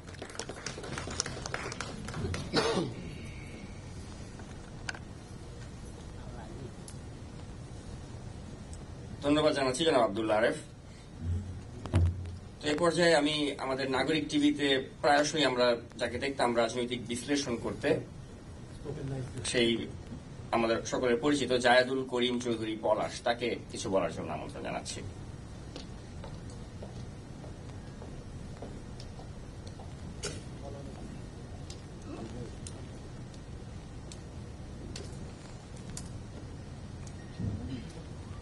বিসমিল্লাহির রহমানির রহিম। উপস্থিত সবাইকে সালাম এবং শুভেচ্ছা। একই সাথে আমি শ্রদ্ধা জানাই জুলাই আগস্টের বিপ্লবে সকল শহীদদের প্রতি, কৃতজ্ঞতা প্রকাশ করি অন্তরের অন্তঃস্থল থেকে নাজমুল সাকিব এবং আমার টিটু ভাইয়ের প্রতি। ওনাদেরকে প্রাণ থেকে অসংখ্যবার ভালোবাসি। অনেকের মতো অবস্থা আমারও, আমার অভিজ্ঞতাও তাই। আমরা অনেক টকশো করেছি, কথা বলেছি, অনেক কাছাকাছি দেশে ছিলাম, কিন্তু দেখাও হয়নি। যখন বিদেশে দৌড়াচ্ছি, মার্কিন যুক্তরাষ্ট্রে, কানাডা, কাছাকাছি বর্ডারে থেকেও টিটু ভাইয়ের সাথে আমাদের ওই যোগাযোগ হতো, কিন্তু আসলে সরাসরি দেখা হয়নি। আজকে ওনারা আমন্ত্রণ জানিয়েছেন, আমি ওনাদের কাছে অনেক কৃতজ্ঞ। আমার কোনো ভাষা নেই তাদের কাছে এই কৃতজ্ঞতা ব্যক্ত করার। তবুও আজকে আমাকে যে সুযোগ দিয়েছে, এই সুযোগে আমি আমার ঋণ আমি কিছুটা টিটু ভাই এবং নাজমুল সাকিবের প্রতি আমি প্রকাশ করছি। একই সাথে আমি শ্রদ্ধার সাথে স্মরণ করছি জনাব নাজমুল সাকিব সাহেবের অনুসন্ধানী প্রতিবেদনগুলো, যেগুলো আলোড়িত করেছে পুরো বাংলাদেশকে, পুরো জাতিকে। তার অনুসংবাদে জয়ের অর্থ কেলেঙ্কারি, মুনিয়া হত্যাকাণ্ড, তার হলুদ সাংবাদিক লেসপেন্সার, যাই বলি, নাইমুল ইসলাম খানের দুশ্চরিত্র, এমনও দেখেছি তার প্রশ্নবারে জর্জরিত হয়ে নাইমুল ইসলাম খান তার শো ত্যাগ করে চলে গিয়েছেন। তো ওনার যে সাহসী ভূমিকা এবং ওনার যে সব জায়গায় নাজমুল সাকিব সাহেবের অ্যাক্সেস, এবং বিশেষ করে 5ই আগস্টে বিপ্লবে যেদিন বাংলাদেশ সত্যিকার অর্থে স্বাধীন হলো, সার্বভৌমত্ব, যেটা অনেকে আমরা বলি যে আমরা একটা পতাকা হয়তো 71 সালে পেয়েছি, কিন্তু সার্বভৌমত্ব এবং স্বাধীনতার প্রকৃত স্বাদ লাভ করা আমাদের 5ই আগস্ট থেকে শুরু হয়েছে। সেই আন্দোলনের পরে যখন নাজমুল সাকিব আমাদের দেশপ্রেমিক সেনাপ্রধান, যাকে আমি শ্রদ্ধার সাথে এই অনুষ্ঠানের মাধ্যমে স্মরণ করছি, সে ওয়াকারুজ্জামান সাহেবের সাথে একটা এক্সক্লুসিভ সাক্ষাৎকার গ্রহণ করলেন এবং অত্যন্ত বিনয়ের সাথে এই দেশপ্রেমিক সেনাপ্রধান জনাব ওয়াকারুজ্জামান সাহেব নাজমুল সাকিব এর প্রতিটি প্রশ্নের জবাব দিয়েছেন, যেটা সবাইকে, যেটা কখনো বাংলাদেশের মেইন স্ট্রিম মিডিয়াতেও তখন পর্যন্ত সেনাপ্রধানের কোনো বক্তব্য এভাবে অনানুষ্ঠানিকভাবে কেউ নিতে পারেননি। সুতরাং আমি এটার জন্য একটা বিশেষ করতালি আশা করছি আপনাদের সবার কাছ থেকে নাজমুল সাকিব সাহেবের জন্য। তো ওই থেকে সাংবাদিকতার যে মান এবং যে কোয়ালিটি আমি আরটিভির এক সময় আমি একটা ব্যবস্থাপনায় ছিলাম, সেই সুবাদে আমি তার নাম জানতাম এবং সাংবাদিকতা করেন এটুকু অভিজ্ঞতা ছিল। আমিও অত্যাচারিত হয়েছি, নিপীড়িত হয়েছি, যাই হয়েছি সেটা বলবার প্ল্যাটফর্ম হয়তো এটা নয়, আমি এটাকে বেছে নিচ্ছি না, যেটা ব্যক্তিগতভাবে ব্যক্তিগত কথা না বলি। আমিও অনেক বছর দেশ থেকে দেশান্তর, সেটা নাজমুল সাকিব সাহেবও জানেন, আমার টিটু সাহেবও জানেন। আমিও 5 আগস্টের পরেই দেশে ফিরেছি, কখনো লন্ডন, কখনো আমেরিকা, কখনো কানাডা, কখনো মালয়েশিয়া, থাইল্যান্ড, এই ঘুরে জীবন কাটিয়ে ব্যবসা বাণিজ্য হারিয়ে 14টা ফ্যাক্টরি বন্ধ হয়ে গিয়েছে, কিছুই করার ছিল না। তো আমি ওনাদের কাছে কৃতজ্ঞ যে ওনারা ওনাদের প্ল্যাটফর্মে আমাকে ডাকতেন, আমি কথা বলতাম। কতটা পাঠকের জন্য, কতটা দেশের জন্য বলতে পেরেছি সেটা দেশের মানুষ মূল্যায়ন করবে। আমি আজকে শুধু এই অনুষ্ঠানে অনেক নীতি নির্ধারকরা আছেন, সবাইকে আমি একটা আবেদন করি, আমরা নাগরিক টিভির একটা আনুষ্ঠানিক যাত্রা বাংলাদেশ থেকেও হোক, আমি এটার জন্য সবার কাছে একটা আবেদন জানাই, এটার জন্য আমরা যেন সবাই এক কাতারে দাঁড়াতে পারি। কারণ নাগরিক টিভি যদি এখান থেকেও যদি আমরা একটা সম্প্রচারের ব্যবস্থা যদি আমরা করতে পারি, আমরা সবাই যদি এক কাতারে দাঁড়াতে পারি, আমি মনে করি সবার আগে যদি এই আনুষ্ঠানিকতা তৈরি হয়, আমি প্রথমেই সেই প্রক্রিয়ার সাথে যুক্ত হওয়ার জন্য আমি এক পায়ে দাঁড়িয়ে আছি, এই কথা দিতে পারি। এবং আমি আরো যারা এখানে বোদ্ধারা আছেন, রাজনৈতিক ব্যক্তিত্বরা আছেন, আমি মনে করি নাগরিক টিভিকে এটা তাদের প্রাপ্য, এটা তাদের অধিকার। তারা যে সাংবাদিকতা দেখিয়েছে, তারা বলে কয়ে তাদের সকল ষড়যন্ত্রকে উপেক্ষা করে, বিশেষ করে আমার টিটু ভাই এবং সাকিব সাহেবের বিরুদ্ধে ষড়যন্ত্র কম হয়নি। বহু অপবাদ, অপপ্রচার, কলঙ্ক মাথায় নিয়েও পাহাড়ের মতো অতন্ত্র প্রহরের মতো দাঁড়িয়েছিলেন দেশ ও জাতির পাশে। বসুন্ধরা গ্রুপ তাদের বিরুদ্ধে চাঁদাবাজির অভিযোগ করেছে, তাদের 5ই আগস্ট পর্যন্ত ওনাদেরকে সাইবার সন্ত্রাসী হিসেবে আখ্যা দিয়ে তাদের টয়লেট পেপার, যেটা বাংলাদেশের মানুষ এগুলো এখন আর পড়েও না, আগেও পড়তো না, যেটা কোনো সাংবাদিকতার মানদণ্ডেই পড়ে না, সেখানে ওনাদের ছবিকে ছড়িয়ে রেখেছিল, টাঙিয়ে রেখেছিল, ওনাদের ভয়ে আতঙ্কে সেটা সরিয়ে নিয়েছিল। কিন্তু অতীব দুঃখের বিষয়, পরবর্তীতে যারা আবার সেই পত্রিকার দায়িত্ব নিয়েছেন, তারা সেটা সরিয়ে নিয়েছেন বটে। কিন্তু আমার প্রশ্ন হলো, এখানে মিডিয়া সেলের প্রধান জহিরুদ্দিন স্বপন ভাই আছেন, ওনার কাছে একটা বিনয়ের সাথে আমার একটা প্রশ্ন রেখে গেলাম যে বসুন্ধরা গ্রুপকে, তাদের পত্র পত্রিকাগুলোকে কোন প্রেক্ষাপটে, কোন নীতিমালায়, কোন চিন্তা চেতনায়, কোন ধারণে বাহনে কিভাবে পৃষ্ঠপোষকতা দেওয়া হচ্ছে বা জাতীয়তাবাদী মতাদর্শের সাংবাদিকতারা সম্পৃক্ত হলেন, সেটাকে একটু খতিয়ে দেখার প্রয়োজন আছে বলে আমি মনে করি। এত সহজে এই পত্রিকাগুলোকে যারা সাংবাদিকতার পেশাটাকে, মহান পেশাটাকে কলঙ্কিত করে গিয়েছে 15টি বছরে, যারা প্রকৃত সাংবাদিক তাদেরকে সাংবাদিকতা করতে দেওয়া হয়নি, তাদেরকে গণভবনে ঢুকতে দেওয়া হয়নি। এরকম অনেকে আছে যারা আমি নাম বলতেই পারি, 2-1 মতিউর রহমান চৌধুরী সাহেব, তিনি সাংবাদিকতার আইকন, কখনো ওনাকে ডাকা হতো না। এখানে আরো অনেক আছেন, এই যে মেহেদী সাহেব আছেন, ওনাদেরকে কখনো কঠিন প্রশ্নের মুখোমুখি হতে হবে এই কারণে কখনো ডাকা হতো না। তো এটা তো সাংবাদিকতা হয় না, এটা এক পেশা সাংবাদিকতার জন্য তাদের নৈতিকতা বিপর্যয় করে তাদেরকে সেখানে আমন্ত্রণ এবং তাদেরকে প্রশ্নগুলো শিখিয়ে দেওয়া হতো। তো যাই হোক, আমরা যখন টকশোতে কথা বলি তখন প্রেক্ষাপটটা একটা রকম থাকে, সেটা ভিন্ন একটা বিষয়। আবার সেমিনারে যখন কথা বলি সেটা আরেকটা জায়গায় যায়।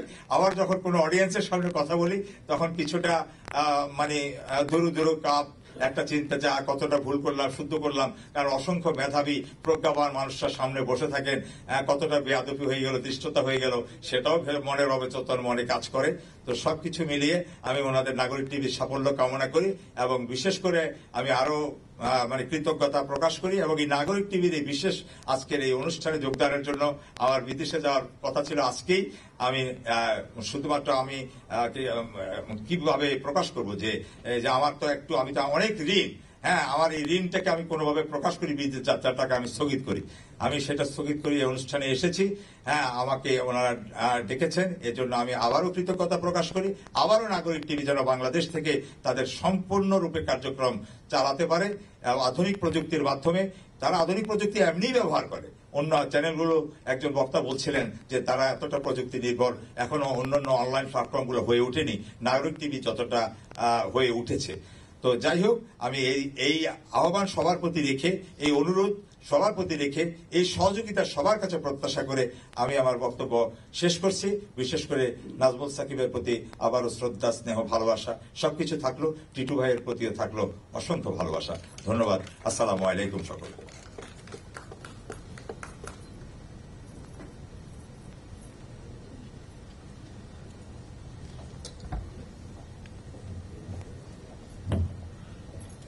অসংখ্য ধন্যবাদ জানাচ্ছি জনাব জায়েদুল করিম চৌধুরী পলাশ আপনাকে।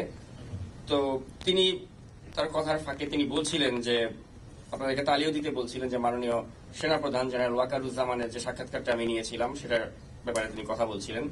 তো আসলে আমাদের মাননীয় সেনাপ্রধান তিনি 5 আগস্টে যে ভূমিকাটা রেখেছেন সেটার জন্য আসলে আমি মনে করি জাতির সারা জীবন তার কাছে কৃতজ্ঞ থাকা উচিত। কারণ এর আগেও আমরা দেখেছিলাম যে আমাদের দেশে একজন সেনাপ্রধান ছিল যার নাম ছিল জেনারেল আজিজ। দেখেছি যে তিনি এবং তার ভাইয়েরা মিলে কিভাবে লুটপাট করেছিলেন। আমরা আরেকজনকে দেখেছিলাম, শফিউদ্দিন, জেনারেল শফিউদ্দিন।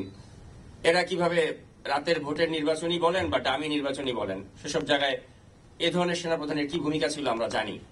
তারা কখনো শেখ হাসিনার সামনে গিয়ে তাকে বলার সাহস পাননি যে আপনি চলে যান, আপনাকে জনগণ চায় না। কিন্তু সেক্ষেত্রে জেনারেল ওয়াকারুজ্জামানকে অনেক অপবাদ দেওয়া হতো যে তিনি তো শেখ হাসিনার আত্মীয়, তাকে ওই ধরনের আত্মীয় কোটায় নাকি সেনাপ্রধান করা হয়েছে। কিন্তু আমরা দেখলাম যে 5 আগস্টে এই মানুষটি কিন্তু আমাদের সবচেয়ে বড় ক্রাইসিস মোমেন্টে তিনি কিন্তু শেখ হাসিনাকে বলতে পেরেছেন যে you have to leave, you have to go, এবং শেখ হাসিনা পালিয়েছে। তো সেজন্য আমার ওই কৃতজ্ঞতার জায়গা থেকে আমি চেয়েছিলাম যে মানুষটার সাথে আমি কথা বলবো, এবং আমি তাকে কানেক্ট করতে পেরেছিলাম। এবং যে সময় আমি তাকে কানেক্ট করেছিলাম তখন বাংলাদেশে একদম ফজরের নামাজের ওয়াক্ত। আমি জানি যে তিনি নামাজ পড়তে উঠেন, তো সে সময়টাতে আমি তাকে বিরক্ত করি এবং তাকে আমি বলি যে আমি একটা সাক্ষাৎকার নিতে চাই, এবং তিনি অত্যন্ত দয়া পরবশই বলবো যে আমাকে তিনি সাক্ষাৎকার দিয়েছেন। কারণ এখানে অনেক ধরনের ব্যাপার স্যাপার থাকে, আপনারা জানেন যে সেনাপ্রধান চাইলেই তার ভয়েস দিতে পারেন না, বা দিলে ওটা প্রিন্ট এডিশনে আপনি লিখতে পারেন কিন্তু ভয়েস সহ প্রচার করতে পারেন না। কিন্তু আমাকে তিনি অনুমতি দিয়েছেন, আমি সাক্ষাৎকারটি নিয়েছি, অডিও সাক্ষাৎকার প্রচার করেছি, এবং আমি বাদে তিনি আরেকটি আন্তর্জাতিক গণমাধ্যমকে সাক্ষাৎকার দিয়েছেন। তো এই পর্যন্ত এই দুটি মিডিয়া নাগরিক টিভি এবং একটি আন্তর্জাতিক গণমাধ্যম ছাড়া আর কোথাও কিন্তু তিনি এই 1-on-1 সাক্ষাৎকার দেননি। তো সেটা আমার জন্য এটি অনেক বড় পাওয়া। তো পাশাপাশি পলাশ ভাই কিন্তু আরেকটি কথা বলতে ভুলে গেছেন, সেটা হচ্ছে আমার আরেকটি চ্যালেঞ্জিং সাক্ষাৎকার ছিল সেই কুখ্যাত ডিবি প্রধান হারুনের সাক্ষাৎকার, যেটি 5ই আগস্টের পরে আমি নিতে পেরেছিলাম, এবং এটা ছিল আমার জন্য সবচেয়ে কষ্টকর একটি ব্যাপার। এই কারণেই যে 5 আগস্টের পরে এই হারুন কই এটা কেউ জানে না, কোনো গোয়েন্দা সংস্থা জানে না, কেউ জানে না। তা আমি এত পুলিশ বাহিনী নিয়ে এত রিপোর্ট করলাম, এত কিছু করলাম, আমি যদি একটা হারুনের সাক্ষাৎকার নিতে না পারি তো সেটা আমার জন্য একটা দুর্ভাগ্যজনক বিষয় হবে। তা আমি খুব চেষ্টা করছিলাম যে হারুনের একটা সাক্ষাৎকার আমাকে নিতেই হবে, কারণ এই মুহূর্তে নিতে পারলে জনগণের কাছে এটা অনেক বিষয় জানার আছে হারুন সম্পর্কে। তো আমিও খোঁজ লাগালাম, কিন্তু কোনোভাবেই তাকে, তার যতগুলো নাম্বার ছিল একটা তো তাকে পাচ্ছিলাম না। তো অবশেষে আমি একটা টেকনিক ব্যবহার করলাম অনুসন্ধানী সাংবাদিক হিসেবে। আমি হারুনের স্ত্রীকে ফোন করলাম এবং ফোন করে বললাম যে আপনার হাজবেন্ডকে বলেন আমাকে এই মুহূর্তে যদি কল না দেয় তাহলে কিন্তু তার তো একটা ওই 3 ইঞ্চি ভাইরাল হয়েছে, আরো কিছু আমি ভাইরাল করে দেবো। আমার কাছে অনেক কিছুই ছিল। তো আমাকে তখন তার স্ত্রী ফোনটা রেখে দিলেন এবং সত্যি সত্যি হারুন আমাকে অবাক করে দিয়ে কল করলো। তো কল করার পরে আমাকে সে একটাই শর্ত দিল যে আপনি আমাকে খুব বেশি কঠিন প্রশ্ন করতে পারবেন না, আপনি একটু সহজ সহজ প্রশ্ন করবেন, আমি তাহলে ভবিষ্যতে আপনাকে আবারও সাক্ষাৎকার দেবো। তো সে কারণে আমি একটু সফট কোশ্চেনই কিন্তু করেছিলাম, যেটার কারণে আজও আমাকে অপবাদ দেওয়া হয় যে আমি হয়তো হারুনের থেকে টাকা খেয়ে ইন্টারভিউটা করেছি। কিন্তু আসলে ব্যাপারটা হচ্ছে আমি চেয়েছিলাম যে তার সাথে যোগাযোগটা অব্যাহত রাখতে। প্রথমেই যদি আমি তাকে অনেক বেশি বিব্রতকর প্রশ্ন করি তাহলে ভবিষ্যতে আর তাকে পাবো না। কিন্তু আনফর্চুনেটলি যেটা হয়েছে যে ওই সাক্ষাৎকার দেওয়ার পরে হারুন কিন্তু ওই যে তার নাম্বার থেকে আমাকে ব্লক করলো, আর এরপরে ওই নাম্বারই তাকে আর পাওয়া গেল না। তো আমি তাকে আর ফলো আপ ইন্টারভিউ করার সুযোগ পেলাম না। তো যার কারণে যেটা হলো যে হারুনের যেসব আরো অনেক বিষয় আমার কাছে ছিল সেগুলো আমি পরবর্তীতে ফাঁস করে দিই, যেটা আপনারা নাগরিক টিভি হতে দেখেছেন যে তার যে সম্পদ, তার যে ট্যাক্স রিটার্নের কপি, তার যে যুক্তরাষ্ট্রের গ্রিন কার্ডের কপি, তার বিভিন্ন সময় ভ্রমণের কপি, তার যে পার্সোনাল যে পাসপোর্ট, যেটা রাখার তার কোনো অধিকার নেই, বাংলাদেশের পাসপোর্ট, ওগুলোর কপি যেগুলো আমার কাছে ছিল সেগুলো আমি ফাঁস করে দিয়েছিলাম। তো এই হলো ব্যাপার হারুন সম্পর্কে। এবং একটা বিষয় আপনাদের কাছে জানাতে চাই যে অনুসন্ধানী সাংবাদিকতা করতে গিয়ে আমাদেরকে নানা সময় নানা ধরনের মানে কম্প্রোমাইজই বলি করতে হয়েছিল। যেমন হারুন কেন্দ্রিক একটা কম্প্রোমাইজের গল্প আপনাদের কাছে শোনাতে চাই। সেটা হচ্ছে যে হারুনের অনেক কিছু আমার কাছে ছিল। ওই যে 3 ইঞ্চির কথা যেটা বলছিলাম, ওই 3 ইঞ্চি আমার কাছে 1 বছর আগে এসেছিল, আমি প্রকাশ করিনি। কেন করিনি এটা একটু ব্যাখ্যা আজকে দিতে চাই আপনাদের কাছে। আমি করিনি এ কারণেই যে আমি চেয়েছিলাম যে এটা দিয়ে আমি হতভাগা কাউকে বাঁচাবো। সে হতভাগাটাকে আমার শ্যালক। আমার শ্যালকের বিরুদ্ধে রংপুরে মামলা হয়েছিল ডিজিটাল নিরাপত্তা আইনে, কারণ সে নাজমুল সাকিবের শ্যালক, এবং তাকে ওই মামলায় ফাঁসাতে কে চেয়েছিল অত্যন্ত প্রভাবশালী ব্যক্তি তৎকালীন তথ্যমন্ত্রী হাসান মাহমুদ, কারণ আমি হাসান মাহমুদের বিরুদ্ধে রিপোর্ট করেছিলাম।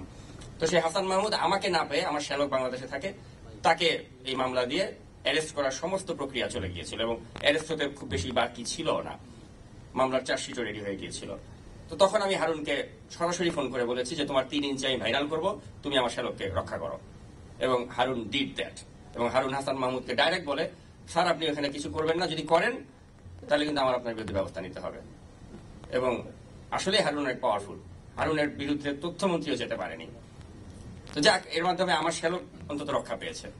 তো আজকের দিনে আসলে এই ধরনের কথা তো আসলে কখনো কেউ শেয়ার করে না, কিন্তু আমি ভাবলাম যে আজকে আপনাদের সাথে এটা শেয়ারই করি। এই হলো ব্যাপার যে হারুনকে দিয়ে আমি এই কাজটা করিয়েছিলাম, যার জন্য আমি তার 3 ইঞ্চিটা আরো 1 বছর আগে প্রকাশ করতে পারতাম, আমি করিনি। পরবর্তীতে যাই হোক সেটা অন্যভাবে প্রকাশ হয়ে যায় অন্য এক সাংবাদিকের মাধ্যমে। তো এই হচ্ছে 3 ইঞ্চির গল্প।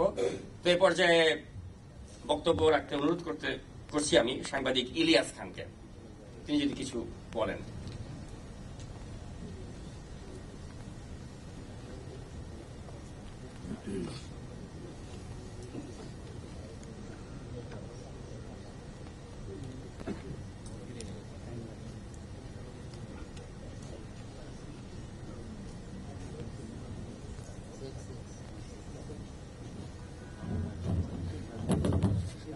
বিসমিল্লাহির রহমানির রহিম।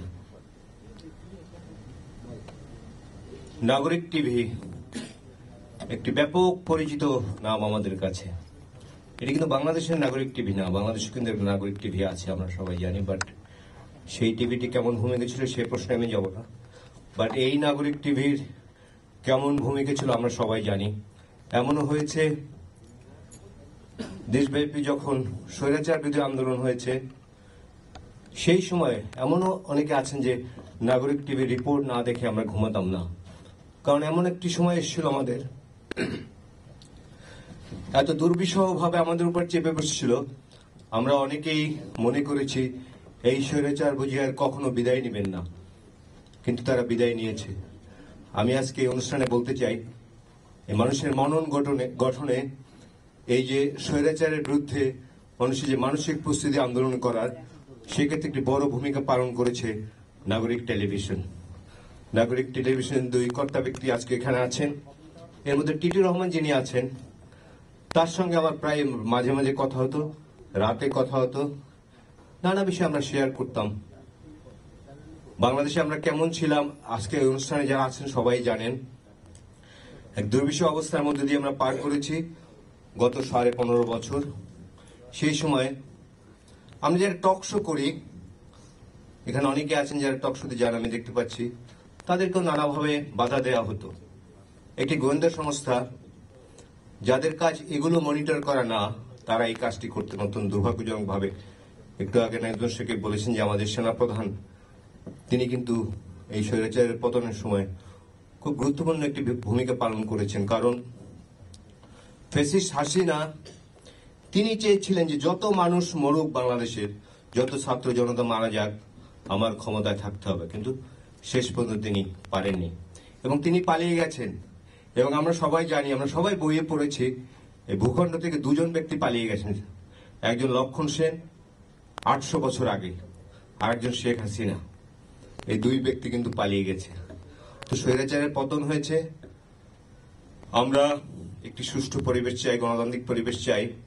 আপনারা জানেন, শুধু একটি কথা বলে আমি শেষ করব, তারা দুর্নীতির মৎসব চালিয়েছে, কিন্তু দেশনেত্রী বেগম খালেদা জিয়াকে তিনি মাত্র 2 কোটি টাকা একটি ব্যাংকে ছিল, সেটি বেড়ে 8 কোটি টাকা হয়েছে, তিনি সেটি টাচও করেননি, কিন্তু তাকে অনেক ভোগান্তি দিয়েছেন, জেল খাটিয়েছেন।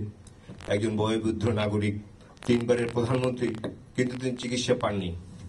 এই বাংলাদেশ আমাদের ছিল। আমাদের অনেকে আছেন যারা গুম ঘরে থাকতে হয়েছে। আমি জাতীয় প্রেস ক্লাবের জেনারেল সেক্রেটারি ছিলাম, আমি দেখেছি এই যে মায়ের ডাক একটি সংগঠন আছে, আপনারা জানেন, সেই সংগঠনটি প্রায় প্রেস ক্লাবের সামনে সমাবেশ করত। এই ছোট বাচ্চা তার বাবাকে খুঁজছে, এই মা তার সন্তান খুঁজছে, স্ত্রী তার হাজবেন্ড খুঁজছে। এই অবস্থা তো বাংলাদেশে ছিল। আরেকটি আপনাদের সামনে আমি এক ধরনের ক্ষমা প্রার্থনা আমি বলবো, মায়ের ডাকের প্রোগ্রাম প্রায় প্রেস ক্লাবে হতো, কিন্তু একবার হলো কি, মায়ের ডাকে যখন রুম বুকিং দিলাম, এমন চাপ এসেছে আমার উপর বিভিন্ন গোয়েন্দা সংস্থা থেকে, এমন যে আমাকে উঠিয়ে নেওয়ার পালা। শেষ পর্যন্ত আমি সেই প্রোগ্রামটি বাতিল করতে বাধ্য হয়েছিলাম।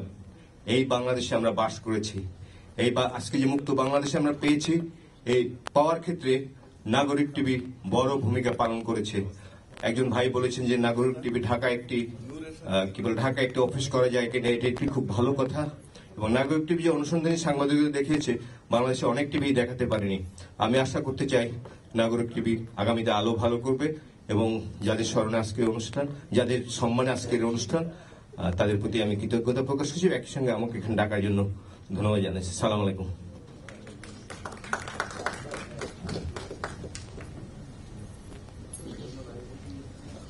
ধন্যবাদ জনাব ইলিয়াস খান।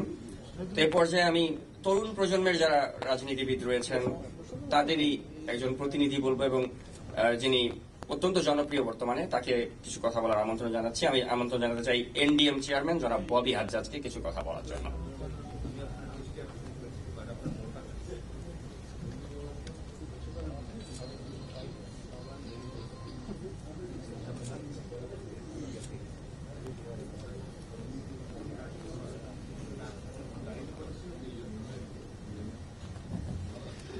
বিসমিল্লাহির রহমানির রহিম।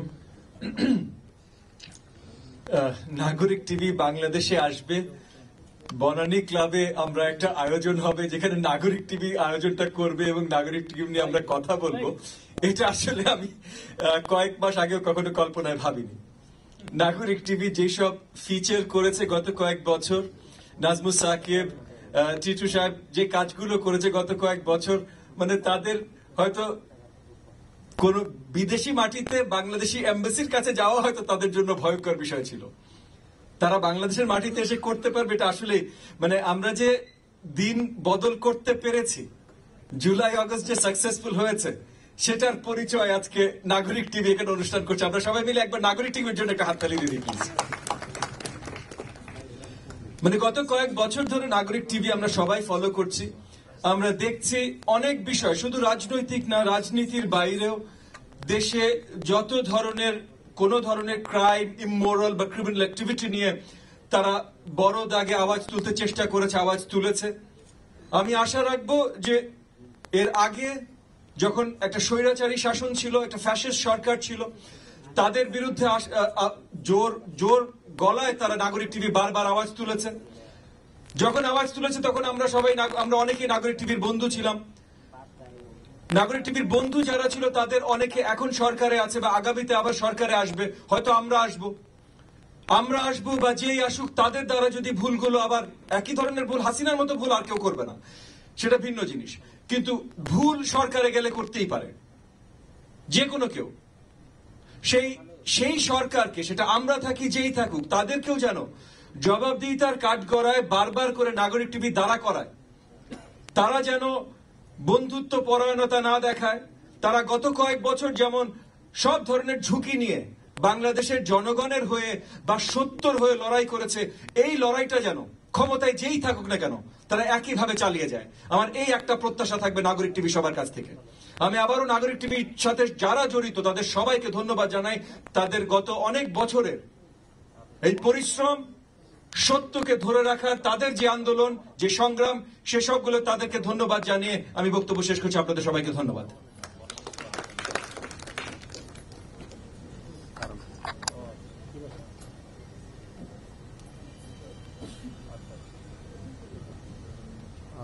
Thank you so much mister Bobby Hajjaj. তো এ পর্যায়ে আমি দেখতে পাচ্ছি আমাদের মাঝে উপস্থিত হয়েছেন গণ অধিকার পরিষদের সভাপতি জনাব নুরুল হক নূর। নুরুল হক নূর প্রসঙ্গে আমি বলতে চাই যে আমি যখন অ্যাক্টিভিজম শুরু করেছিলাম তখন আমি নুরুল হক নূরকে দেখে ভাবতাম যে আমাদেরকে মানুষ সাহসী বলে যে আমরা বিদেশ থেকে যারা কাজ করছি। আমি বলি যে আমরা কি সাহসী? দেশের মাটিতে বসে থেকে স্বৈরাচারকে এভাবে সমালোচনা কেউ করতে পারে, এটা আসলে নুরুল হক নূরকে দেখে আমরা ইন্সপায়ার্ড হয়েছি প্রবাসে বসে থেকে। এবং এমন কিছু নেই যে হামলা, মানে তার বিরুদ্ধে হামলা মামলা, রাতের বেলায় হারুনের লোকজন গিয়ে তাকে তুলে নিয়ে আসা, ইভেন এই ছাত্র আন্দোলন যখন শুরু হলো তখনও তাকে ধরে নিয়ে আসা, এবং তারপরে একটা বাজারে একটা কথা ছেড়িয়ে দেওয়া, কি জানি আন্দালিব রহমান পার্থ নাকি তাকে টাকা দিয়েছে। মানে হাস্যকর কর্মকাণ্ড আমরা যা দেখেছিলাম বিভিন্ন লোক নূরকে কেন্দ্র করে, এবং যে মাত্রায় নির্যাতন নিপীড়নের শিকার তিনি হয়েছিলেন। আমি মনে করি যে আমরা প্রবাসী থেকে আমাদেরকে যারা সাহসী বলে তখন আসলে লজ্জাই লাগে। আমরা কি সাহস দেখিয়েছি? সাহসের প্রতিভূ হচ্ছে ভিপি নুরুল হক নূর। তো আমি গণ অধিকার পরিষদের সভাপতি জনাব নুরুল হক নূরকে পর্যায়ে কিছু বলার জন্য আমন্ত্রণ জানাচ্ছি।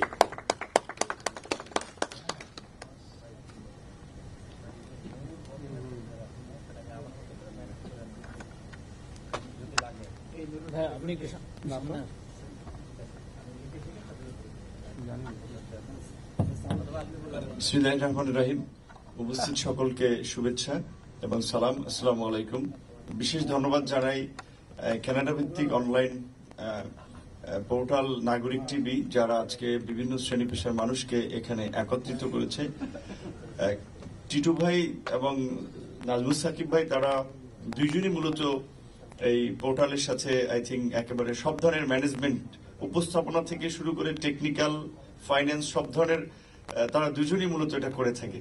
তো তাদের সাথে পরিচয় আমার অনেক আগে থেকেই, এবং আজকে এই যে একটা বিশাল পরিবর্তন দেখতে পাচ্ছেন এখানে, এখন তো অনেক ধরনের গল্প লিখছেন, উপন্যাস লিখছেন, বিশাল বিশাল থিওরি দিচ্ছে, অনেকে তাত্ত্বিক কথা বলছে, কিন্তু এর পেছনের তো আসলে ঘটনাগুলো যদি জানতে হয় তাহলে আমাদের মতো ব্যক্তিদের কথাগুলো, যেগুলো অনেক অজানা কথা আছে, সেগুলো অনেকে শুনতে হবে, অনেকে হয়তো জানে না, অনেক কথা বলা হয় নাই, আর সরাসরি বলবো না, হয়তো আস্তে আস্তে অনেক কিছু জানবে।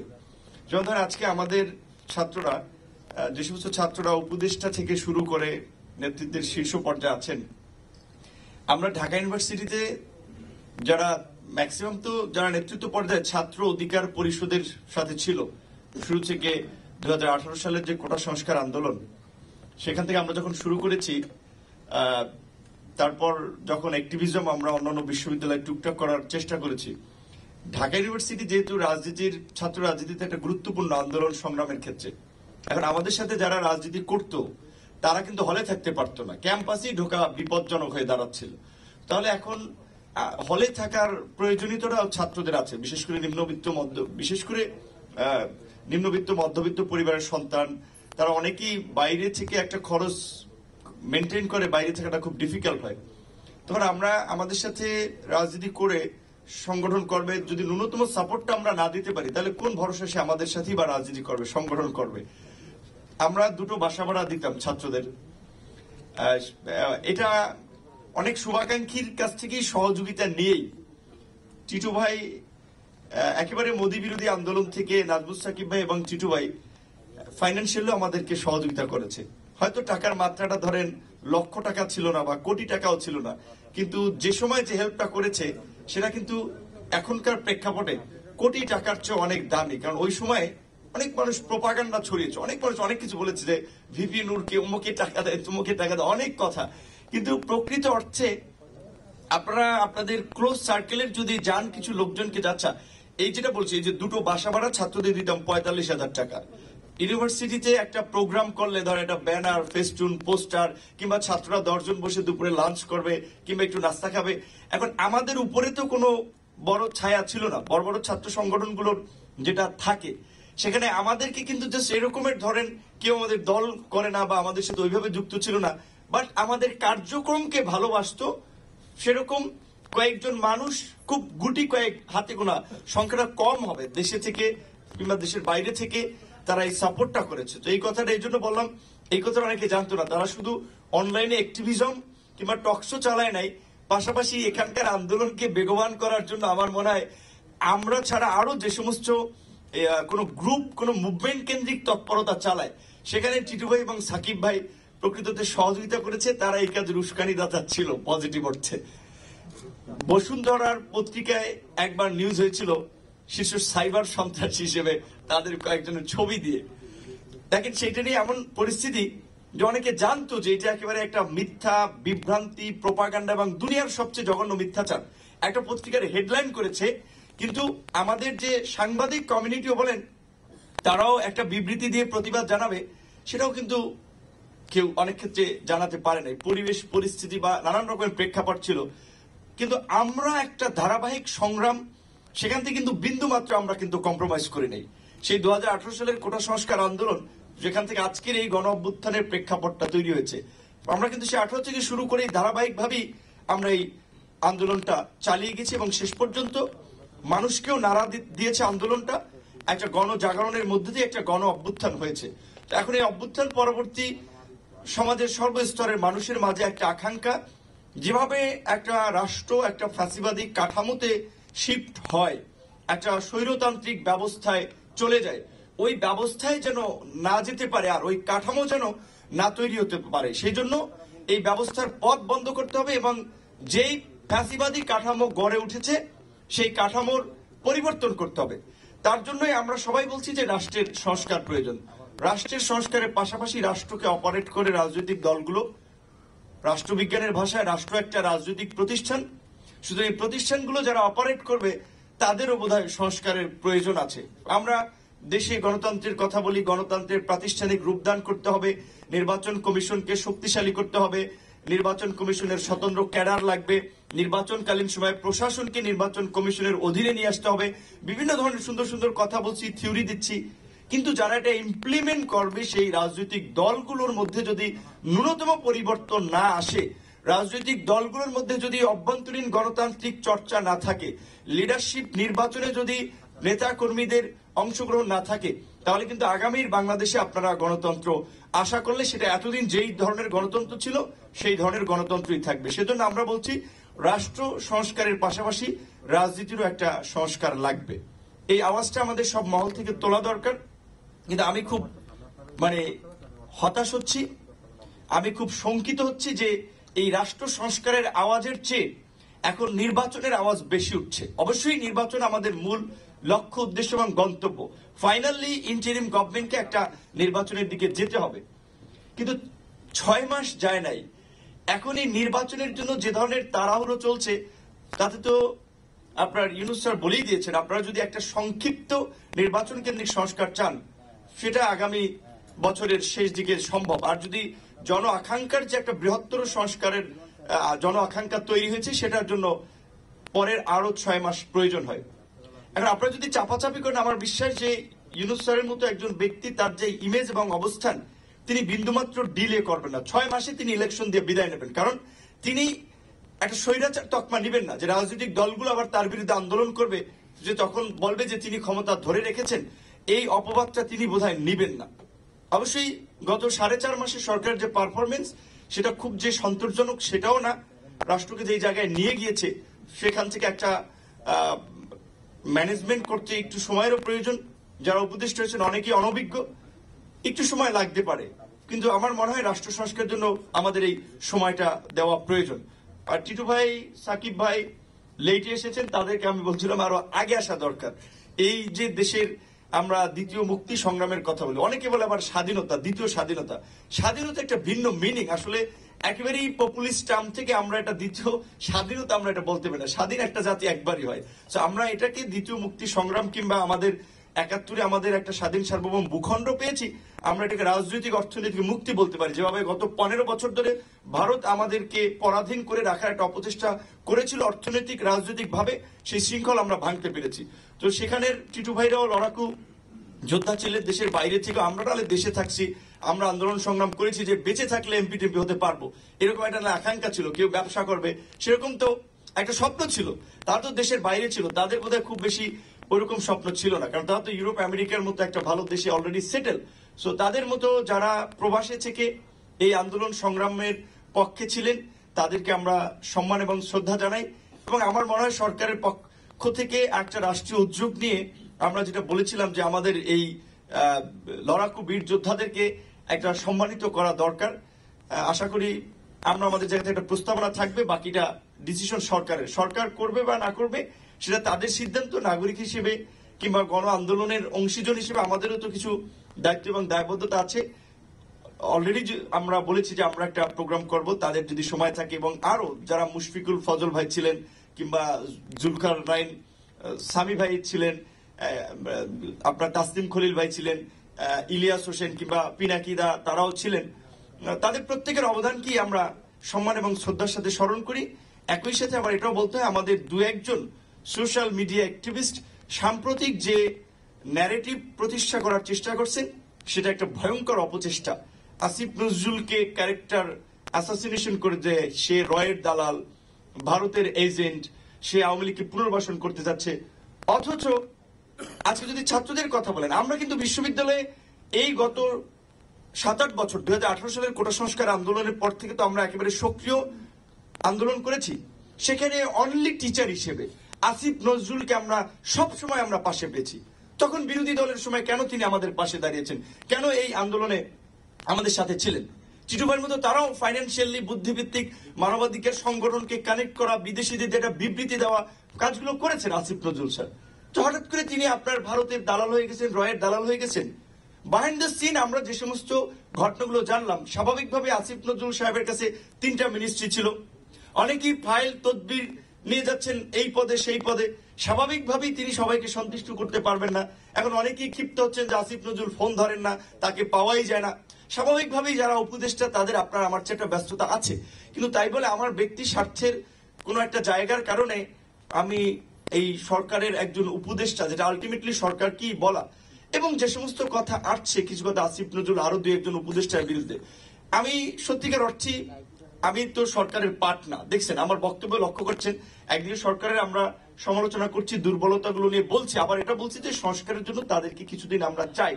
কিন্তু আমি কিন্তু সরকারের পার্ট, এমনকি যারা এখন উপদেষ্টা আছেন তারা আমার সহকর্মী ছিলেন, এখনো তাদের অনেকে আমার সাথে নাই, বা মাঝখানে একটা ছন্দপতন হয়েছে। কিন্তু আমি যেটা বলছি, অনেকে ভাবতে পারে যাচ্ছে তাহলে ভিপি নূর সরকারের পার্ট বা সে তো ছাত্রদের তারা একই, সে কারণে হয়তো বলছেন না। কিন্তু যেভাবে উপদেষ্টাদের কিছু উপদেষ্টাদেরকে যেই কথাগুলো বলা হচ্ছে, এগুলো রুচিহীন কথাবার্তা, যে তারা নাকি এখনই টাকা পয়সা লেনদেন করে অমুক জায়গায় বাড়ি করছেন, ঘর করছেন। আমি বিশেষ করে কয়েকজনের কথা যেগুলো শুনছি সোশ্যাল মিডিয়াতে, সেটার সত্যতা আমরা অন্তত পাইনি। তবে অবশ্যই যদি তাদের বিরুদ্ধে পাওয়া যায় সেগুলোর উপরে বিস্তর লেখেন, কিন্তু উইদাউট ইনফরমেশন একটা কাট কপি পেস্ট 10 মিনিটের বক্তব্যের 30 সেকেন্ড নিয়ে আরেকজনের কাছ থেকে 30 সেকেন্ড নিয়ে জোড়া তালি দিয়ে একটা রগরগা টকটকা কিছু ধর্মীয় সেন্টিমেন্ট বানিয়ে একটা ভিডিও বানিয়ে দিলেন, এগুলো কিন্তু মানুষকে মিসগাইড করছে এবং এগুলো আমাদের আন্দোলনের স্পিরিটের বিপরীতে। তো আমি সকলকে অনুরোধ করবো আমাদের এই সোশ্যাল মিডিয়ার অ্যাক্টিভিস্ট সহ এই গণ অভ্যুত্থানের পক্ষের শক্তি আমরা এমন কাজ না করি যেটাতে ফ্যাসিবাদ উৎসাহিত হয়, তারা সুযোগ পায় আমাদের মধ্যে বিভাজন তৈরি করার জন্য, আমাদের মধ্যে একটা বিভ্রান্তি তৈরি করার জন্য। কারণ আলটিমেটলি 5ই আগস্টের আগে এই জুলাই গণ অভ্যুত্থানে আমাদের যে একটা বৃহত্তর জাতীয় ঐক্য গড়ে উঠেছিল, এটা ঠিক এখন সেটাতে কিছুটা ছন্দপতন ঘটছে। এটা খুব ভালো লক্ষণ না। এই ঐক্য ধরে রাখার জন্য বিশেষ করে সরকারকেই প্রধানত ভূমিকা নিতে হবে, পাশাপাশি আন্দোলনের অংশীজনদেরকেও ভূমিকা নিতে হবে। এনিহাও আগামী নির্বাচন এবং রাষ্ট্র সংস্কার না হওয়া পর্যন্ত অন্তত এই ঐক্যটাকে অটুট রাখতে হবে। আমি মনে করি শুধু নির্বাচন না, আওয়ামী লীগ যেন আগামীতে কোনোভাবেই রাজনীতিতে পুনর্বাসিত না হয়, সেজন্য অন্তত 10 থেকে 15 বছরের জন্য আমাদের এই ন্যাশনাল ইউনিটিটা ধরে রাখা দরকার, যেটা এইবার প্রধান উপদেষ্টা ভারতের বিভিন্ন ইস্যুতে আপনারা একটা জাতীয় সংলাপ ডেকে বাংলাদেশে একটা নতুন নজির তৈরি করেছিলেন, যে তারা একটা জাতীয় ঐক্য তৈরি করেছিলেন।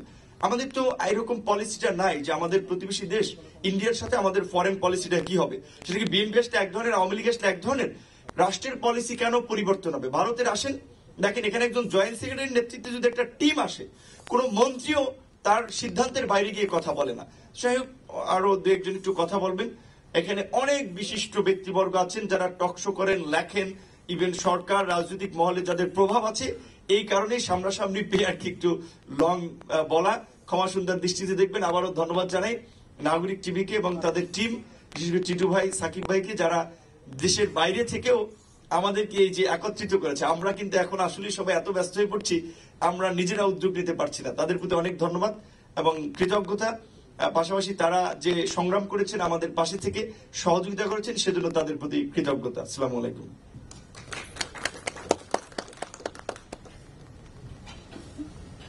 অসংখ্য ধন্যবাদ জনাব নুরুল হক নূর।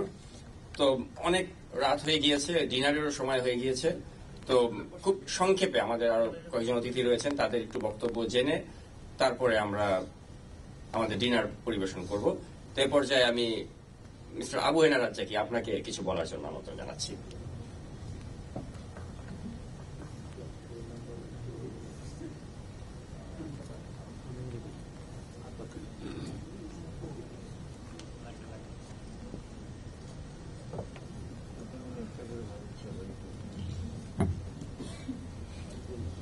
শুভ সন্ধ্যা, সবাইকে আমার সালাম জানাচ্ছি। আসসালামু আলাইকুম। আজকের এই সুন্দর সন্ধ্যায় নাগরিক টিভি আয়োজিত যে প্রোগ্রামটা, এটা সত্যিকার অর্থে আমি অভিভূত হয়েছে এই কারণে যে এদের যে রোলটা ছিল, সেই রোলটা একটা অভূতপূর্ব রোল ছিল। বিগত দিনে যেটা তারা করেছেন আমরা দেখেছি।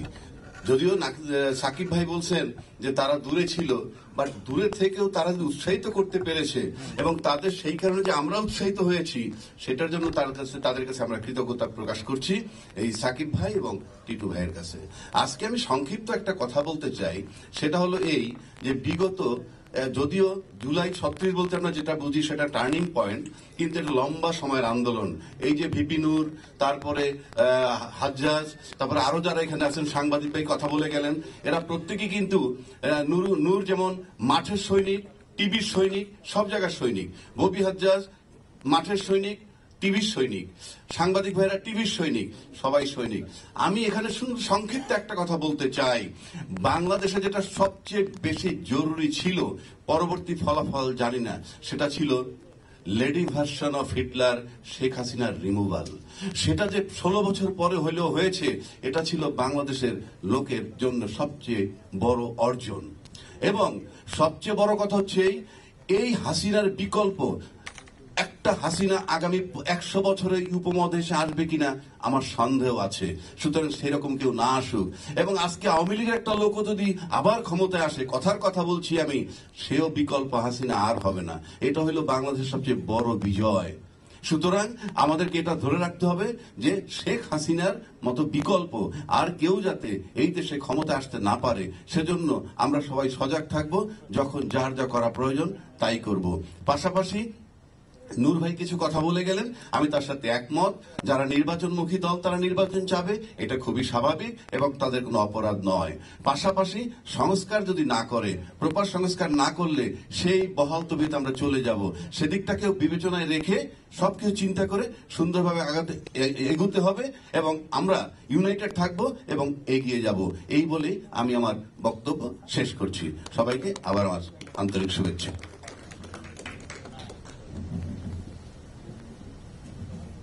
অসংখ্য ধন্যবাদ জানাবো আবু হেনা রাজ্জাকি। তো আমরা ডিনার পরিবেশন করার আগে জাস্ট সংক্ষেপে আমি একটু আমার একজন আঙ্কেল, তাকে কিছু বলার জন্য আমন্ত্রণ জানাচ্ছি, মিস্টার নাসিম ইমাম।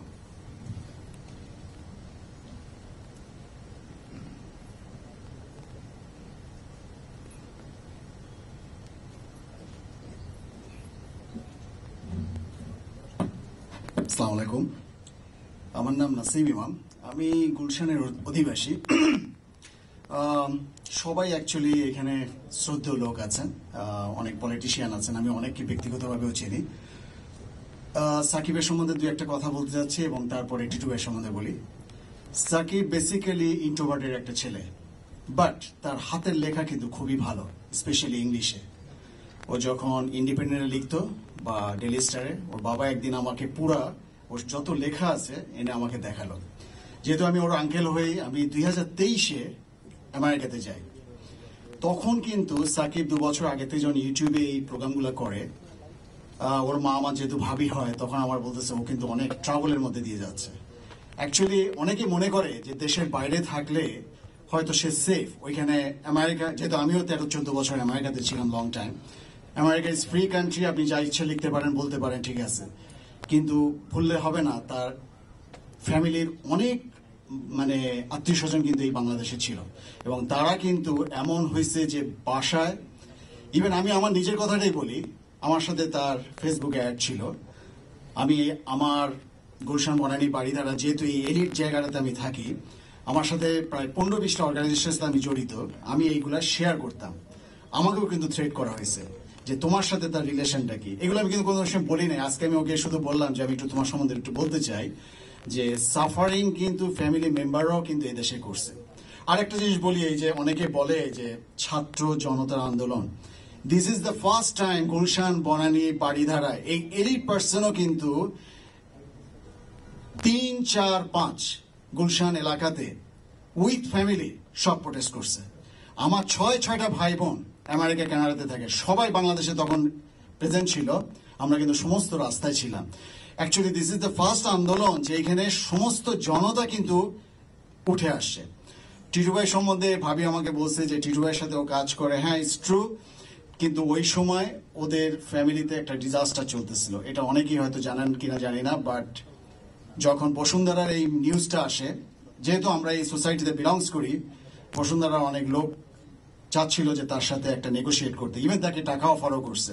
এইসব কথাবার্তা আমাদেরকে শুনতে হয়েছে। আমি বলছি না, ও খুব একটা অ্যারোগেন্ট ছেলে, একটা প্রিন্সিপাল নিয়ে চলে, ও এখানে টাকার কাছে মাথা নত করবে না, এইটুকু আপনাদেরকে আমি বলতে পারি। বাইরে কিছু রিউমার হবে, এগুলো আপনাকে শুনতে হবে, but this is the fact, কারণ আমি যেহেতু তার ফ্যামিলি একজন মেম্বার সেই হিসেবে জানি। তা আমি নাগরিকের কাছে এইটুকুই আবেদন করব, আগামীতে কারা আসবে এটা তো আমরা কম বেশি সবাই জানি। আর একটা জিনিস বললে হয়তো অবাক হয়ে যাবেন, আমার বয়স 60, আমি জিয়াউর রহমানের সময় খাল খানন প্রোগ্রামের মধ্যে আমি ছিলাম, দ্যাট মিনস আমি তখন স্কুলের স্টুডেন্ট। তা আমার কাছে মনে হয়েছে আগামীতে যারা আসবে তাদেরকেও কিন্তু আপনারা ক্রস চেকের মধ্যে রাখতে হবে। যে কোনো অন্যায় সে আপনি তার প্রতি সফট কর্নার হইতে পারেন, কিন্তু আপনাকে তুলে ধরতে হবে। এইটুকু আপনাদের কাছে আবেদন রইল। বাংলাদেশে যদি আপনারা ব্রাঞ্চ করেন, আমি মোস্ট ওয়েলকাম। একটা জিনিস মনে রাখতে হবে যে নাগরিক কিন্তু উঠে আসছে কিন্তু একটা কারণে, ওই সময় একটা ভ্যাকুয়াম তৈরি হয়েছিল, অনেক সাংবাদিক, অনেক মিডিয়া তারা কিন্তু সত্য কথাটা জানতে পারে নাই, যেটা নাগরিক পেরেছে। নাগরিক পারার একটা কারণ হলো তাদের এখানে অনেক সোর্স ছিল বিভিন্ন জায়গাতে, ইভেন আমিও মাঝে মাঝে তাদের 2-1টা ইনফরমেশন পাঠাইছি যে দেশের পরিস্থিতি এইটা, অনেক সময় তারা দূরে। তো আমার কাছে মনে হয়েছে যে ওই ভ্যাকুয়ামটা তারা প্রপারলি কাজে লাগাইছে, এবং আগামীতে যদি তারা এখানে ব্রাঞ্চ করে, আই এম শিওর তারা যদি সত্যর পথে থাকে এবং ভালো করবে। থ্যাংক ইউ সো মাচ আমার কথা শোনার জন্য। Thank you.